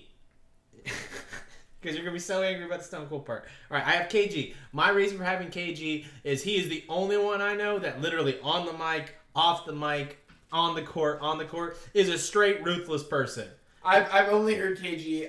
His on the mic things are like when he's talking to someone else on a camera and they caught it. I didn't include him But he's because I thought about him though. But I Think about, understand think that. about It's this, a though. good pick, Think about it's a this, good though. pick. We also talk about actions, right? We say actions work. Right. He is synonymous for grabbing the basketball, never letting someone make it on a foul. that's not shit talking though. I said moments. Yeah. I can justify my list. Jesus Christ. That's a good one. I almost had him, but the fact that it wasn't him talking to the camera. Number 7, break the walls down. Chris Jericho. That's a good one. I think he's got to be there. Ballpark. And he's better than Stone Cold because he had range. He could go back and forth with The Rock. Stone Cold could. What? Do it. Give it to me. What? Yeah. What? And it's funny and it's great. What? And he was really good at it. But it was one character. It was one dimensional. I can't get him higher on the Our list. list is gonna be Okay. so weird. Is All right. Patrick tuned into this to judge? Shush! If he's there, he'll say something. If he does not, we'll have the stream judge. Number freaking 6. I have a combo. I kind of cheated. I picked the Diaz brothers, not just one, because I couldn't separate. They're famous for flipping people off, talking how it is. I'm not surprised, motherfuckers. You know, they both do it too. It's not one. They're like so together, it's stupid. So I got them. Can I interview real quick? Yeah. All right. Nate, literally in the whole Connor build-up, when Connor's talking trash, which is what he does best, all Nate Diaz said was, and I repeat, and I will repeat again, I don't care, man. Fuck, I'm here to fight, man. I don't care. Fuck, I'm here to fight. Not No, true. Fuck it, Not I'm here true. to fight, You're not man. doing your. I'm not surprised, motherfucker. I'm here to fight, man. Fuck it, man. Fuck it. He's not a shit talker. He says the same shit over again. He's like illiterate. Dude, he's illiterate. Dude, no, it does not count. First He's not a good off, pick. I know You have a insider wrong information. pick. I have insider information on this. You have Mike Tyson on your list, and Mike Tyson Address it later. is illiterate. Address it later. Is illiterate, literally. Whereas Diaz is not, and he doesn't just say that. Actually, Mike Tyson's not literally. Mayweather is literally, but go ahead. Yeah. address Regardless, it. regardless. Move on. Go ahead. That's Point a bad is, pick. yeah. You have a bad pick. Go I ahead. have a bad pick You do. Go. I haven't hit mine yet. Hit yours up. Finish yours. for the Diaz brothers. Hey, Nick, I kind of get. Nick is good at shit talking. I think Nate, I don't. You should. I'm not surprised, motherfuckers. Was nothing. Compared to other ones, Short, no. classy. It worked. Move on. It's- Go next. oh my I'm like, goodness. yeah. We'll debate at the end. Oh. You give yours, I'll give mine. We'll Number debate. 5, I got the round mound of rebound, the Chuckster, Charles Barkley. Now, he is one of the few That's fair. people that in real basketball was on the mic. He would get on the mic, I don't care who you are, you can't stop me. Michael's not the best. You can go look up Yeah. Charles Oh, Barkley. that's good. He was the first promo guy before there was promos in the NBA. I would say Barkley. Barkley was in mine for real, guys, but Barkley I took off because it's such a gray area because he's also known for more on the court. Mm-hmm. So I took him off, but that's a great pick. I agree with your point, or I agree with your listing and where you put him. That's a good one. We So, got right, number 4. I got Chael Sonnen. He was the greatest MMA shit talker until a new person came in. He's coming in later on the list. Chael Sonnen. Everything was kind of scripted. It was all promo. He was like a wrestler. He was the first to really do it in the UFC, and he crushed it. He's an honor. He is an icon. He is a pioneer in that. I have no problem with it. 300-pound guy. Number three, Perfect. the Brahma Bull, The Rock. He might be the absolute best person on the mic ever. The reason I did not give him number 1 is because, again, this is fake. For example, he never has a real fight, so nothing is real. Everything is, what would The Rock say? You know, how would The Rock feel? Stone Cold. What? If for Stone Cold, it could always go, it doesn't matter what you say, he could always go back to drink a beer, you know, Texas Rattlesnake. Kick ass. You know, if you're JR and in every freaking wrestling promo, you're always going to be on the side of the good guy and you say, God damn it, stop the damn match. That's always what you do. What? Sorry. So, that's number 3 for The Rock, but gosh dang it, he might be the best promo ever. Number 2, I have Conor McGregor. Because he is seriously probably the best shit talker. He might be number 1. The reason I don't have him number 1 is because his story is not told yet. His greatness has not been defined yet. As far as on the mic, Red Panties Night, who the fuck is that guy? I mean, he has 1,000 things. Chad Mendez, I'll put my balls on your forehead. Real time, real reaction. I'm your daddy. Tell You him know, I'm his daddy. Yes. Real conversation. He's the shit. And that's the difference is between if The Rock goes to Hulk Hogan and he goes, oh, we're going to be at Madison Square Garden in front of thousands of people and I'll freaking, you know, all that bullshit. It's all theatrics. Conor McGregor's looking at Eddie Alvarez going, I'm going to beat your ass first round. And they're really going to fight. That's true. There's no joke. So all that's off the cuff, real, and he has to control his emotions. Because intelligent people will all say this. It's not what you say when you're thinking. An emotional reaction is the absence of thought. So when he has absence of thought moments, like he's Eddie Alvarez, careful, you better watch what you say. Conor McGregor says the perfect thing. All right, not to go too long, my number one, I think it's a pretty easy number one. Muhammad Just say your number Ali. one, and we'll discuss that because that's hard. Muhammad Ali. We'll definitely dive into number We'll one. dive number one later. All right, my top 10. See, yes, sir. So Jeremy Fox says this. Are we throwing in spinning shit now? What that means is when Nick Diaz was fighting Carlos Condit threw a spinning back fist, and he looks at him, and Nick Diaz, mid-fight, goes, we're throwing spinning shit now? I remember. Come on, man. Yeah. Come on. All right. As I mentioned, my Honorable mention number 12. Some of your honorable mentions are on mine, or your top 10 are my honorable mentions. I'm going to dive But into for this. my top Let me get 10, that ass. my number 10, I picked the late great Rowdy Rodney Piper, the originator of shit talking. That's fine. We're gonna That man yank had segments made for him just to talk shit. That's why I picked him at 10. Nothing higher, nothing less. Yeah. Number 9, I went with Chael Sonnen. His shit talking. 9? Yes, shit talking to Silva got him on the list. I think he is great at it.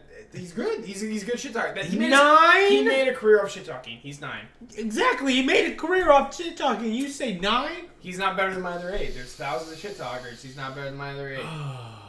Number 8, which was on your list. I think it was your 9 or 10. I have Chris Jericho because he could keep up with The Rock. He had the His rock fight- and roller, blah, blah, blah, blah, whatever it was. Break the walls down. Yeah, and he went on saying Stephanie was a fat tit whore or Yeah, whatever. Funny, yeah. he had lines or And he went days. back and forth with The Rock. He is above. He went back with The Rock. He also made his career of shit talking, but like I said, more prominent wrestling figure. What up, Elite Killer? Oh, Lee Killer's here? Love you, Chico. man. All right. Number 7. I have Ronda Rousey, and here's why. Because Ronda has the famous quotes of "Do nothing, bitch," Yeah. and talking shit. She wasn't- She has one unblemished point in her career where she lost to Holly It's Holm. a real unblemished point. But it's an unblemished point. It's But like an that's- ink- But, it's like an ink but, block but outside on of your that, paper. outside of that one, she talked shit to every opponent and beat them. If you watch her, if I looked up a lot, I did a lot of. You're fine. I did a lot of research for this guys, and Ronda Rousey's rated a lot higher than I have her. But everyone says best shit talker, whatever. See, he says Sonnen's number 1, and you gave him 9? No, man, no. I will dive into this later. Anyway, Ronda is 7. Number 6, I have Michael Bisping. And the reason I have Michael Bisping, Okay, this is a No, he really talks shit. This is a favorite earned thing for me. I talked about this week and last week. I like that pick. The reason I picked Michael Bisping is He because should be on my I list. literally hated Michael Bisping off the sole fact of his shit talking to Dan Harrison and UFC 100.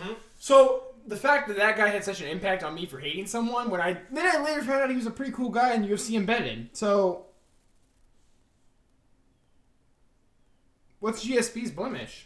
Well, I guess he's GSP, talking about the last fight. Yeah, GSP yeah. supposedly had lost the Johnny Hendricks fight. Right. I've watched it. I agree with I don't that. like I agree with GSP, that, Fox. and Carlos Condit Guys, almost knocked him out. for what you don't know, we just read a thing from Jeremy Fox in the chat board. He said Ronda's got a smaller blemish than GSP. If you're watching this on redressing- YouTube. yeah, if you're watching this on YouTube, that's what we were talking about. But anyway, I picked Bisping because he made me feel something that I hated him, and then I found out later I liked him. And the fact that he just shit talked that well that I felt that way, I put him at number 6. Number 5, which Morgan's gonna hate on this one, but guys. They came from Nan Claw. He's been there, he's done that. He's Jack. He's Sonny Liston. I'm He's gone. Jack Dempsey. I'm gone. Mike Tyson.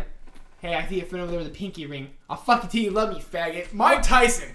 Easily number 5. Could All right, be all right, higher. all right. Here's what I Best want. shit talker ever. Mike Tyson. Here's what I want. Now, I will say before it goes, Mike Tyson, towards his end years when he was losing fights, he would talk shit and then lose. But it doesn't take away from that he was a great shit talker. No, he wasn't. Anyone who says, I will fuck you until you love me, faggot, Is he's a retarded. shit talker. Yes, maybe, but I don't use that. He's not. He is a great shit talker. He intimidated people with his words. It's on my list at 5. Go ahead, go. Here's all I want. This is all I want. I love Mike Mike Killer. I love Mike Tyson. There is no way to back up him being a good shit talker in the fact that nobody ever goes, you know who's good on the mic? Mike. Mike was real good on the mic. You know What's funny is that all the lists I looked up, he's number 2 on every single list I looked up. But he's number 2. it's the same He's reason. always number 2. It's the same reason if you could look any basketball list up and they always put Michael Jordan as number 2. It's people put certain What things. basketball list put Michael Jordan number 2? I mean, like he was always in the top 2. Best dunker, best dribbles, best Well, there's a shot. reason why, Morgan. But this is a little different. I'm saying, same thing for that. They're disrespecting the fact that he knocked people out. He wasn't good at talking. Nobody went. But that's the thing. He intimidated people because of how crazy he was. Therefore, that makes him a great shit talker. You don't have to make sense to be a great shit talker. Elite Killer wants to marry Kyle. Elite Killer, I'm sorry. That's a lazy. No. That's a lousy lay. Here's what I'm do saying. better, Here's what I'm buddy. saying. So Anyway. this is a real thing. When Connor fights somebody, we all say, can he handle Connor talking shit every day? And I'm not talking shit. That's the wrong word. Getting in your head. Mike Tyson, no one ever said that. They go, can you survive? He could talk shit because he was such a good fighter. He could not talk shit because he was good at it. He shouldn't be on your list. He shouldn't even be mentioned. Mike Tyson is synonymous with one thing. I can only fight, and that is it. Guys, Mike Tyson, one of the best shit talkers of all time. Help me out here on this stream. On Oh, this chat. God. It mentioned to me because Morgan is wrong. Morgan, he intimidated people mentally and physically, and then Mentally? he would destroy them in 20 seconds because I'm gonna knock your ass out. But then, what does that have to do with his I don't words? give a fuck. Fuck you, faggot. Like he just shit talked. That's all he did, and then he whooped ass. He Take away. Time out. In my opinion, Mike Tyson is the bridge between Muhammad Ali and Conor McGregor. He's in the middle, and he took up that shit talking thing. Hands down, but he's at 5.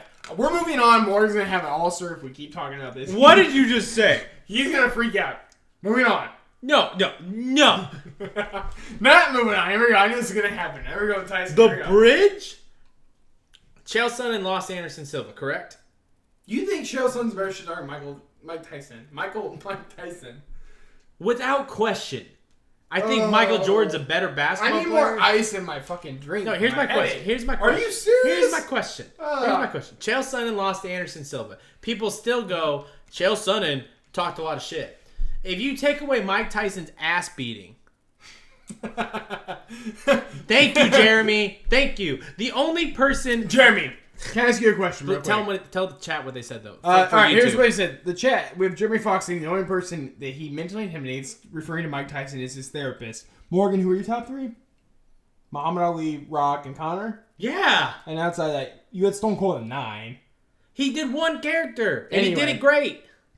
Mike Tyson, the best. I'm the best fighter in the world. You can, if you want to be a man, you gotta be with him. Elite Killer, you nailed it, man. That's exactly what I'm saying. Mike Tyson, to me, he is easily number 5. If he Best didn't, trash talker of all if time. he didn't, If not higher, but I'm if, just if, excluding if, for if he reasons. didn't beat ass every fight, people would go, "What the fuck is that man saying?" If That's Conor- what makes him intimidating. no, That's my argument. no. If Conor McGregor lost, you still go, "He's good on the mic." If Chael Sonnen lost, you go, "Guy can talk though. He's got a producer. He's got a future in speaking." No one ever in life ever. Charles Barkley went on and talking. Guess who you don't fucking see talk boxing? Mike Tyson. Mike Tyson's actually a commentator on boxing. That's awkward. I'm sure they've given him This a is really awkward because I just commentator on what? Huh? On what? He's been on Fox. He's been on HBO. No, I'm he's not been saying on- a he's been special on a guest bunch. appearance. I'm talking, does he have a spot anywhere? Oh my god, he's on a Daily Show with he has special spots, I guess. And I should have you say, seen but- Mike Tyson's one-man show? It doesn't even make sense because he thirsts through the But whole here's the fucking thing. Here's the thing with him though. All right. So here, I think it's a chicken and egg sort of thing. Did Mike Tyson beat people because he's that good at fighting? Oh my God. Or did he beat people because he mentally wore them out and then? It definitely wasn't because he mentally wore him out. I can guarantee that. Morgan, if some guy came to you and said that, "I'll fuck T. Love me, faggot," or "You're talking real tough with your pinky ring over there," I would go, "I'm sorry. Did you just get out of timeout?" I would say this though, Mike Tyson towards his later years when he was losing fights, he started talking. Mike more Tyson shit. in his prime He didn't started. know what the fuck He he was started. saying. No, in his prime he didn't. But towards later years when he was losing, he started talking shit. That was more important, I think, to the cast. Anyway, we've dwelled enough on my number 5. Let's move into my top 4. Number 4, and I can't believe it's your number 9, and we're gonna have a huge debate about this one too. And I'm really sorry, guys, but We won't have a huge debate on this. there ain't no way that Stone Cold Steve Austin ain't number 4 in this bitch. Give me a hell yeah. One thing you should know about What? All right, now yes, I am the biggest Stone Cold Steve Austin fan there is, but That's all you need to know. I'm just saying. Morgan's gonna have one persona, but if you look up a documentary called Stone Cold Steve Austin, the most popular wrestler of all time, there is a thing where he goes. Well, no, that's the documentary name. The Hulkamania, brother. I'm just saying that's the name of the documentary. I give it to If you look up that documentary, all you need to hear is that Stone Cold said that he had to do all these fake personas, he didn't like it, whatever, and then eventually got to He got ripped off from WCW, and he's like, "Oh, Jeez. I just want to do my own stuff." You're Mike Tyson. You do too I know. much Mike Tyson. Too much. I'm too amped about this. He goes, Today, Junior. WCW, you couldn't do it. So he's like, I want to move on to WWE or whatever. And then he's like, I'm just going to be myself. So he started being himself. So when you say it's one character, no, it's just him. That's what he does. That dude drinks beer, catches rattlesnakes, and chews tobacco, and he whoops ass. That's all he does. He is number 4. He has the famous things of, hold the fuck on. What? DTA, don't trust anybody. Austin 316 says, I just whooped your ass. He is the... It's a pretty good impression. He is 4, easily. He is barely behind Rock as best wrestler of all time shit talking. Barely. And I threw in the legend Rodney Rowdy Piper. Rodney Rowdy Piper. I'm just saying. He's 4 to me. What do you disagree? How? You had him at 9. I don't even see how that's a possibility, but Stone Cold's there. Morgan had to really think about this one because he doesn't have an argument because he's losing. No, I don't have an. It's not that I don't have an argument. All he does say is Texas Rattlesnake, drinks beer, and it's a character. I mean, I am a fan That's of his real life. He does that anyway. No, Sorry. if- Go ahead. if- Sorry, if- I interrupted. My bad. My bad. I think that he did his character as good as anybody ever could. I think he's the reason that the Attitude Era blew up. I think that wrestling, when they needed the Rattlesnake, had him, and he is owed everything to the Attitude Era. The Rock would have been a star at any time, but he wouldn't have made the Attitude Era what it is. So it's not I'm not paying homage to Stone Cold.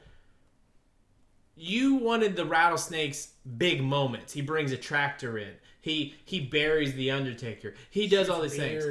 All that, Reese, is scripted. Yeah, but still. No. That's what I'm saying. What I'm saying is this: is not that he didn't do his character right, not that he can't hold his own on the mic. I told you, Lee, he's pretty good at it. But the thing is it's not like no one's going, you know what? The Stone Cold, you gotta quit looking at that. I'm reading. They're funny. I'm sorry you're denying our chat of their prominence. What? Point is, I'm not saying that he's not a good shit talker. I'm not saying that he's not a good character. He makes the top 10. He's in my top 10. You know, so I'm obviously saying he's good. You disrespect the name. I put him at 9. He's 9. Even if they are scripted, they came up with those on point. To be a wrestler and to make it in the top 5 is hard enough because it's fake. True. Anyways, we are moving on to my next 3. And I will say this, guys, for you watching. My top 3 is one away from being exactly Morgan's top 3. And I'll just give my reasons why, but I actually I just read his top 3. I'm gonna fucking flip out. I'm gonna totally agree with him, and it's just opposite reasons of what he said, so it shouldn't be that long of an argument. It's literally the same thing, just I have my opinion different. All right, Stone Cold was at 4. My 3rd is Conor McGregor. Here's why. Like Morgan said. No, just give him your top 3 so we can just get going there. All right, that's fine, the argument. Fine. Well, we both have Ali as 1. We'll have a moment on Ali. All this right. is the question I need to break 3 the fuck and down. 3 and 2. Here we go. How the fuck is The Rock above Conor McGregor? Stop. Let me finish. 3 and 2. 3 is Conor McGregor. 2 is Dwayne The Rock Johnson for me. Here's why. This is me giving Stop.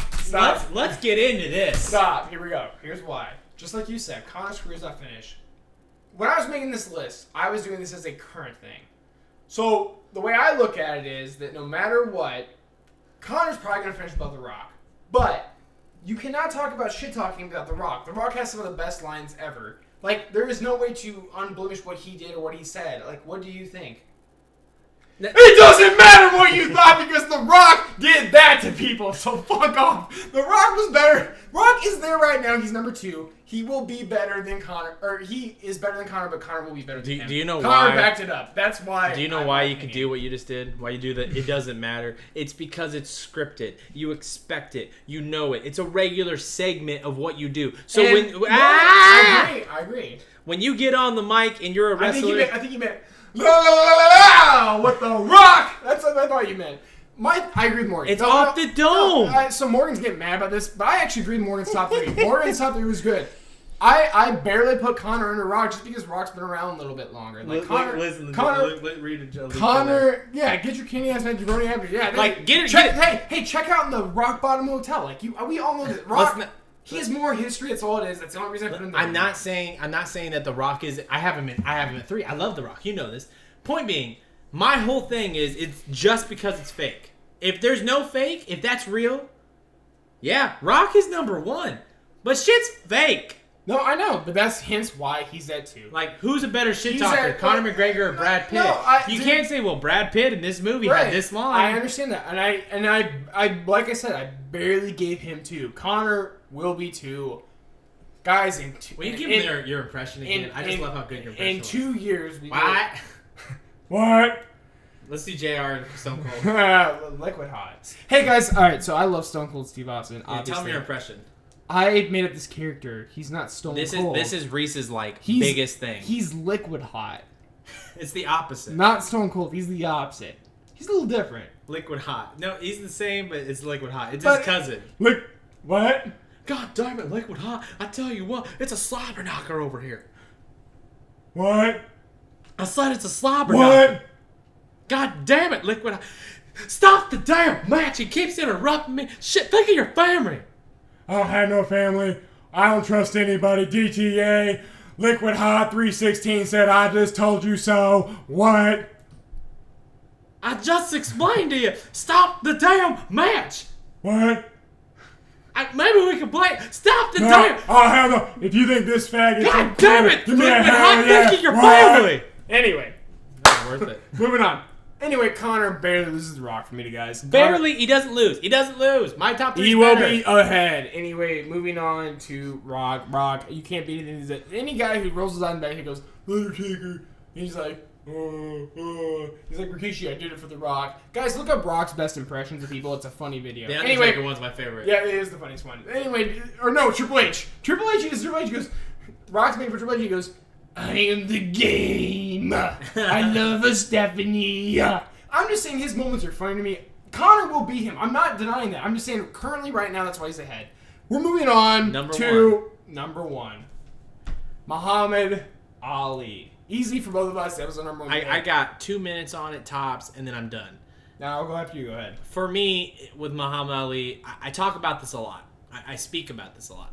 It's the fact of it's in the moment. You know, were you there? Were you a part of it? Did you feel it? And you can go up and look at Muhammad Ali's shit right now, and you'll be like, damn. Like, I can feel it there. You know, I'm so mean, I make medicine sick. You know, all those things. And you hear him, and you realize he's doing that off the cuff. Flish the light switch off before I got back to bed. All that. The reason Conor's so impressive is he's sitting there at 2:05. A reporter asks him a question. He has maybe 4 to 5 seconds tops to think of a response. Same thing with Muhammad Ali. So off the cuff, genius, and the level of genius Muhammad Ali did is the level of genius McGregor is doing. But Muhammad Ali, his greatness is personified because he had the war effort. I mean, he's a figure. When he passed, God rest his soul, people cried. You know, I was on the verge of tears. I watched highlights all that morning. And the reason for that is that, and guess what? None of that has anything to do with how good of a boxer he was. He's a movement figure. He was a big It important has thing to everything society. to do with. He's a MLK. He's a Ready for it? You ready for it? Thing. There's a word. Presence. Yeah. Phil Jackson absolutely. has presence. Muhammad Ali has presence. Conor McGregor has a presence. You know, you'll come to find out that there's figures that have this presence, and when you have the presence, it's hard to take that away. You know, Right, absolutely. And Muhammad Ali was the personification of all the presence. Chat's blown up with what? Two what's from the same person? It's blown up. Well, sorry. Hey, Elite Killer, Morgan just called you out. What a fag, right? Anyway, Oh, what? yeah, Morgan's the dick. Ali was alright. So I literally think here's one thing.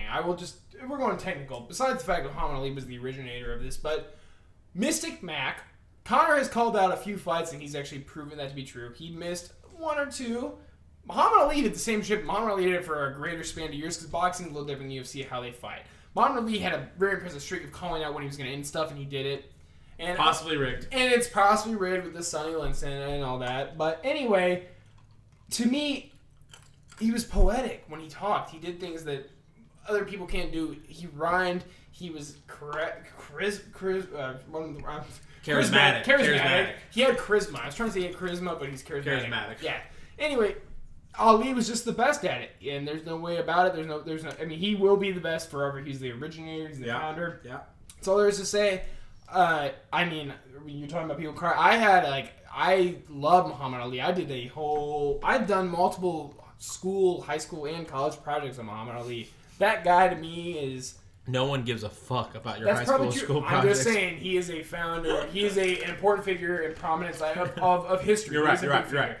So respect to him. He is number one no matter what. That was the end of our top 10. Are we moving to what we're watching? Yeah, I think so. This is, guys, just so to preface where we're going to what we're watching, our W3 segment. This is probably my favorite segment because this is the most interactive segment. What we want you guys to do is to hashtag either Twitter to me. I just said twit. Do it on Twitter, Morgan_James13. You can tweet me, either hashtag BallsDeep or hashtag W3, or you can say it in the chat, hashtag W3 or hashtag BallsDeep, either one. And all this segment is about, we're going to talk about, if you think about it, when you go over to your friend's house, you're like, man, I just watched this show, I watched this video, I watched this thing, and it's whatever you're just like super fired up about that you're watching. That's what we call W3. Now, for whatever reason, Reese decided to make drinks right now before we dived into W3. I thought you had a better pause segment. I'm sorry. Like, it's like a fit. I think that was a good pause segment, Reese. But you're over here just pussyfooting around. Ice Cube tray sucks. Is there no more ice left in the cup? I'm finger popping assholes over here. He's finger popping assholes. He says, he's got to be good at it. Austin 316. That's my favorite part about that. Ask him muffin. Yeah, like as you guys can see, this is episode 2. We're gonna be doing a lot of other big things coming up. We got the Fight Companion this weekend. I'm super psyched for that, Reese. We got first Fight Companion. My house. Yeah, first one at your house. We're going to have a bigger desk, more people. We're looking to upgrade the stream as far as quality. We're looking to get a better camera.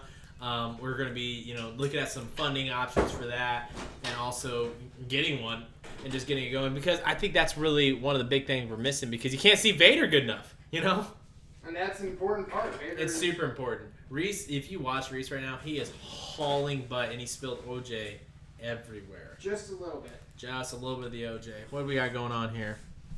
Tell Jeremy CD Fox. I'm sorry, they're ruined. Jeremy Fox says, I'm going to read this off the dome, Reese. I have not read. Would you put that in the trash and not in the sink? I will in a second. I gotta give you a Jeez. drink. They're spilling. Jeez. Just sip some of that. Throws a trash That's in the granny sink. goodness. All right, so Jeremy Fox says this, Reese. Go. Yeah, well, I lost my virginity with a Vitaly Klitschko fight plan. I don't give a fuck about your project on Ali Boy. Tell me when you bust nut. Wait, what? You said that brokenly. Yeah, it's hard to read. He was basically saying he doesn't care about your Ali project. He was banging some chick while he was watching the Klitschko fight. All right, well, all right, okay. I was just like, Yes, Elite. Kyle will be there for our next fight companion. He should be at least. Maybe you guys can get married then. Kyle's a fan favorite.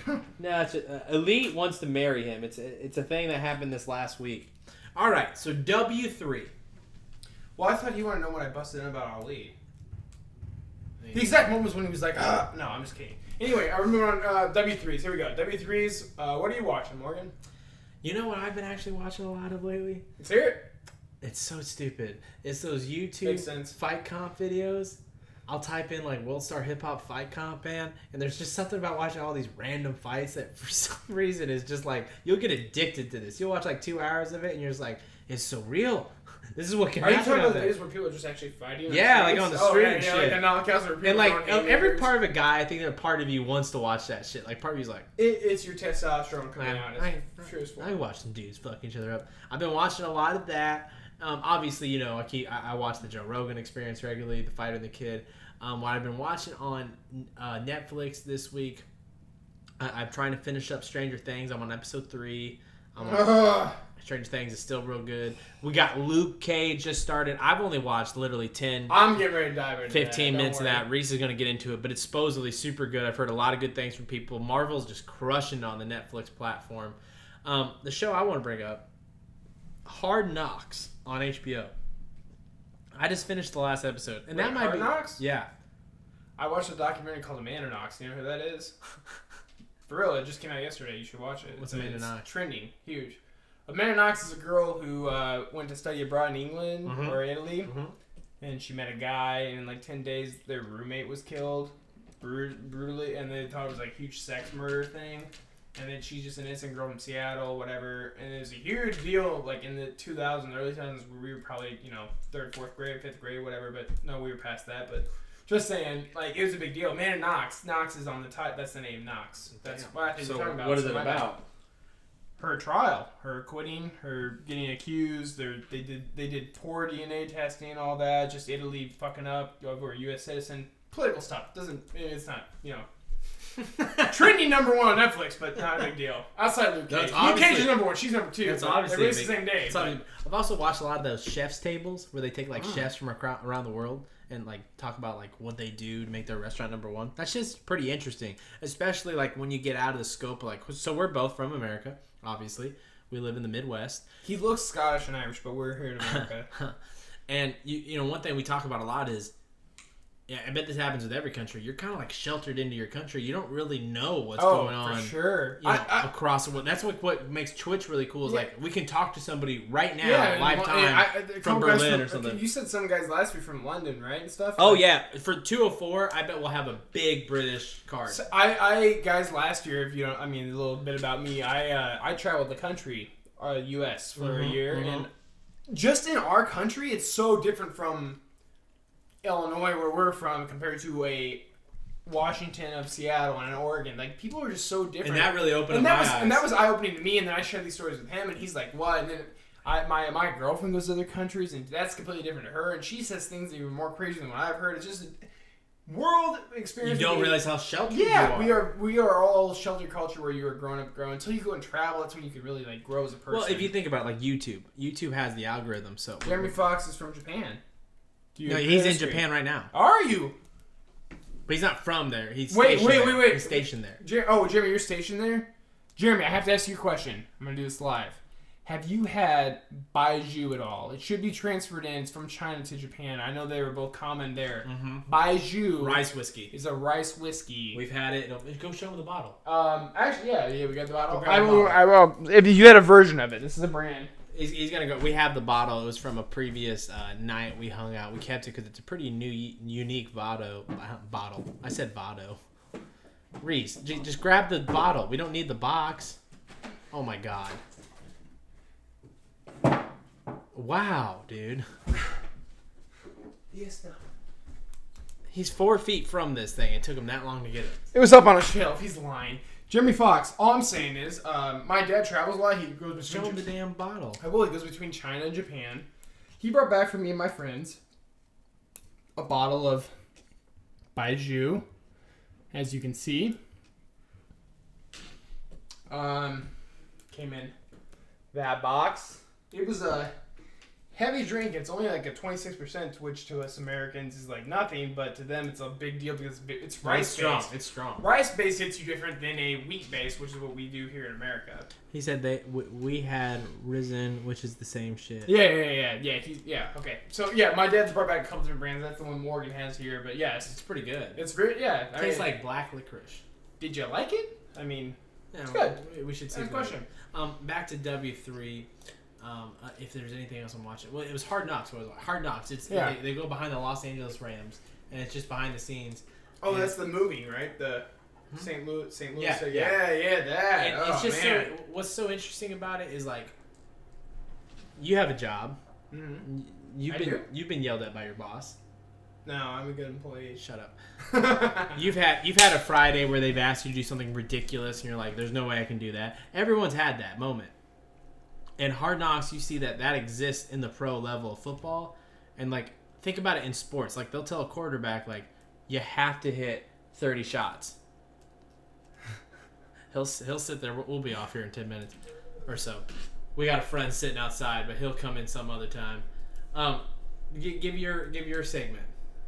What I'm watching is strictly just Luke Cage. Why are you just looking at him? You just keep popping over. I'm looking at the fans, man. I'm watching Luke Cage. It's a new series on Netflix. It's about the Marvel superhero Luke Cage. The thing about him, he's a African American superhero who is bulletproof, has healing ability, and has super strength. This show, guys, is like the best Netflix show I've watched out of the Marvel stream. There's Daredevil season 1 and 2, and there's Jessica Jones. This one is amazing. This is like it's hitting everything. The music's great. The characters are great. It's really depth. It makes you feel like you're a part of like the culture they're representing. It's awesome. It's a great show. If You should go check it out. Like I said, the whole first season's on Netflix, 13 episodes. I'm on episode 5. 5. And I'm captivated by it. I think it's awesome. I would have watched more, but I'd watch more too. prior to last night, I was like, oh, I'm going to watch 6 episodes and get hammered. And I was like, oh shit, I puked last week. So I shouldn't watch 6 episodes. I watched 2 episodes. And then I capped it off with that. And I went to bed. Come up here to wake up this morning. But anyways, you guys should check it out for real. Luke Cage, Netflix. It's a Marvel series. It's a great show. For real, it's if you want to learn about a character, he is traditionally a C-list character. It's a great show. Morgan's just getting ready to start watching it. And it's got what it's got is it's got a real nice feel to it. It's got this our friends outside making he's ruining us and all that. It's fun. It's got a real nice black culture feel, which I think is nice for a superhero show. Yeah, it's great. No, and because they're talking LeBron James, Austin Rivers, New York Knicks, Chicago Bulls, very first thing in the show. Yeah, they are, and then it's I think it's a very good show to have at a time right now. I think it's very. If it hit your car, it'd been hilarious. It's a good show to have at a time like it's nice to watch. It makes you feel good. It's a good show. It's like gives you hope. It's a good show. Not to get too, wimpy or whatever, but I recommend it. Wimpy. I don't want to say certain words, but anyway, we're on live. I'm just holding What back. words? We talked about one woman. I'm not saying certain words. Whisper it. I can't. Give me a letter. Hey? Gay? Hey, Morgan ruins it. That's the end of the Dude, show. we're Here not- we go. Oh, well, I'm just We're kidding. not on a national debate. We're on Twitch.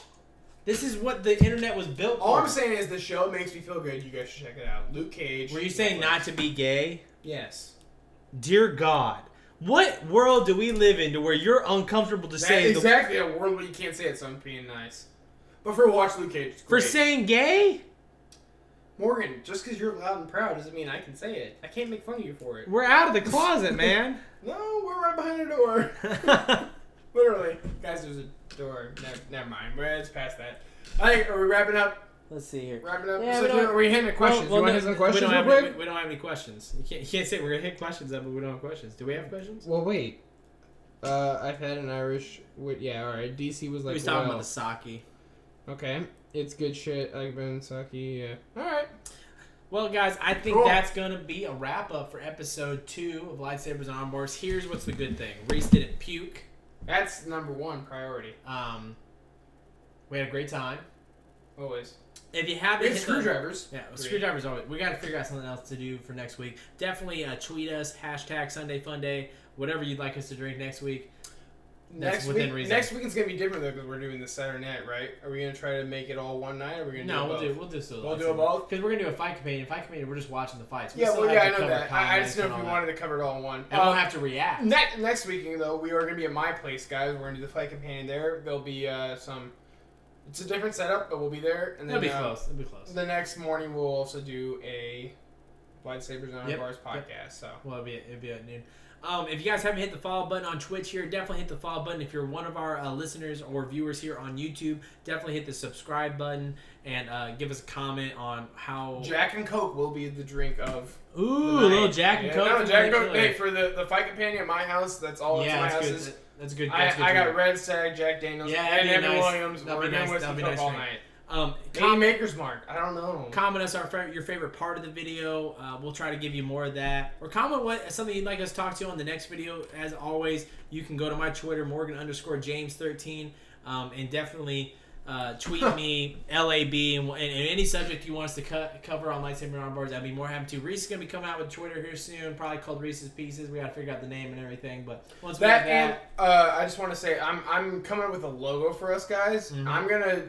I think we it's should gonna let be the fun. fans vote. I'm gonna have the fans vote. I have 3 different logo options that are all hand drawn or whatever, so don't hit on them too bad. But we're gonna present them. I want you guys to vote on them and let me know which one you think's the best, and then we'll go with that one. That's gonna be prominent right here. We're gonna have a whole new desk and all that. We're upgrading the system. We're trying to get. we're this starting better. off right now. But yeah, if you guys can vote on that, I'll have the logo. 3 options, different ones. Just pick on them, okay? So if you're watching this on Twitch, hit the follow button. If you're watching this on YouTube, subscribe and comment. Give us a like as well. Go find me on Twitter, Morgan_James13. Thank you so much, guys. I know he said this. I've said this. This is our favorite thing to do. We look forward to this all week. It's honestly the most fun you could possibly have. Yeah, it's really bad when you're working at work and you're thinking about your podcast on Sunday. Also, please tweet me, put it in the comments, do it somewhere, put it on YouTube comments, comment on this video if you're watching on YouTube. Give us our next top 10 subject. We're always looking for top 10 subjects. Let us know what you want to hear. And we'll love to dive into those. Anything you want to talk about on Reese's Pieces, anything comics or cool or sci-fi that you think is fun. And if you're having anything fights, Bellator fights, Michael Venom Page, all these things, definitely bring them up in the comments and we'll bring them on stream.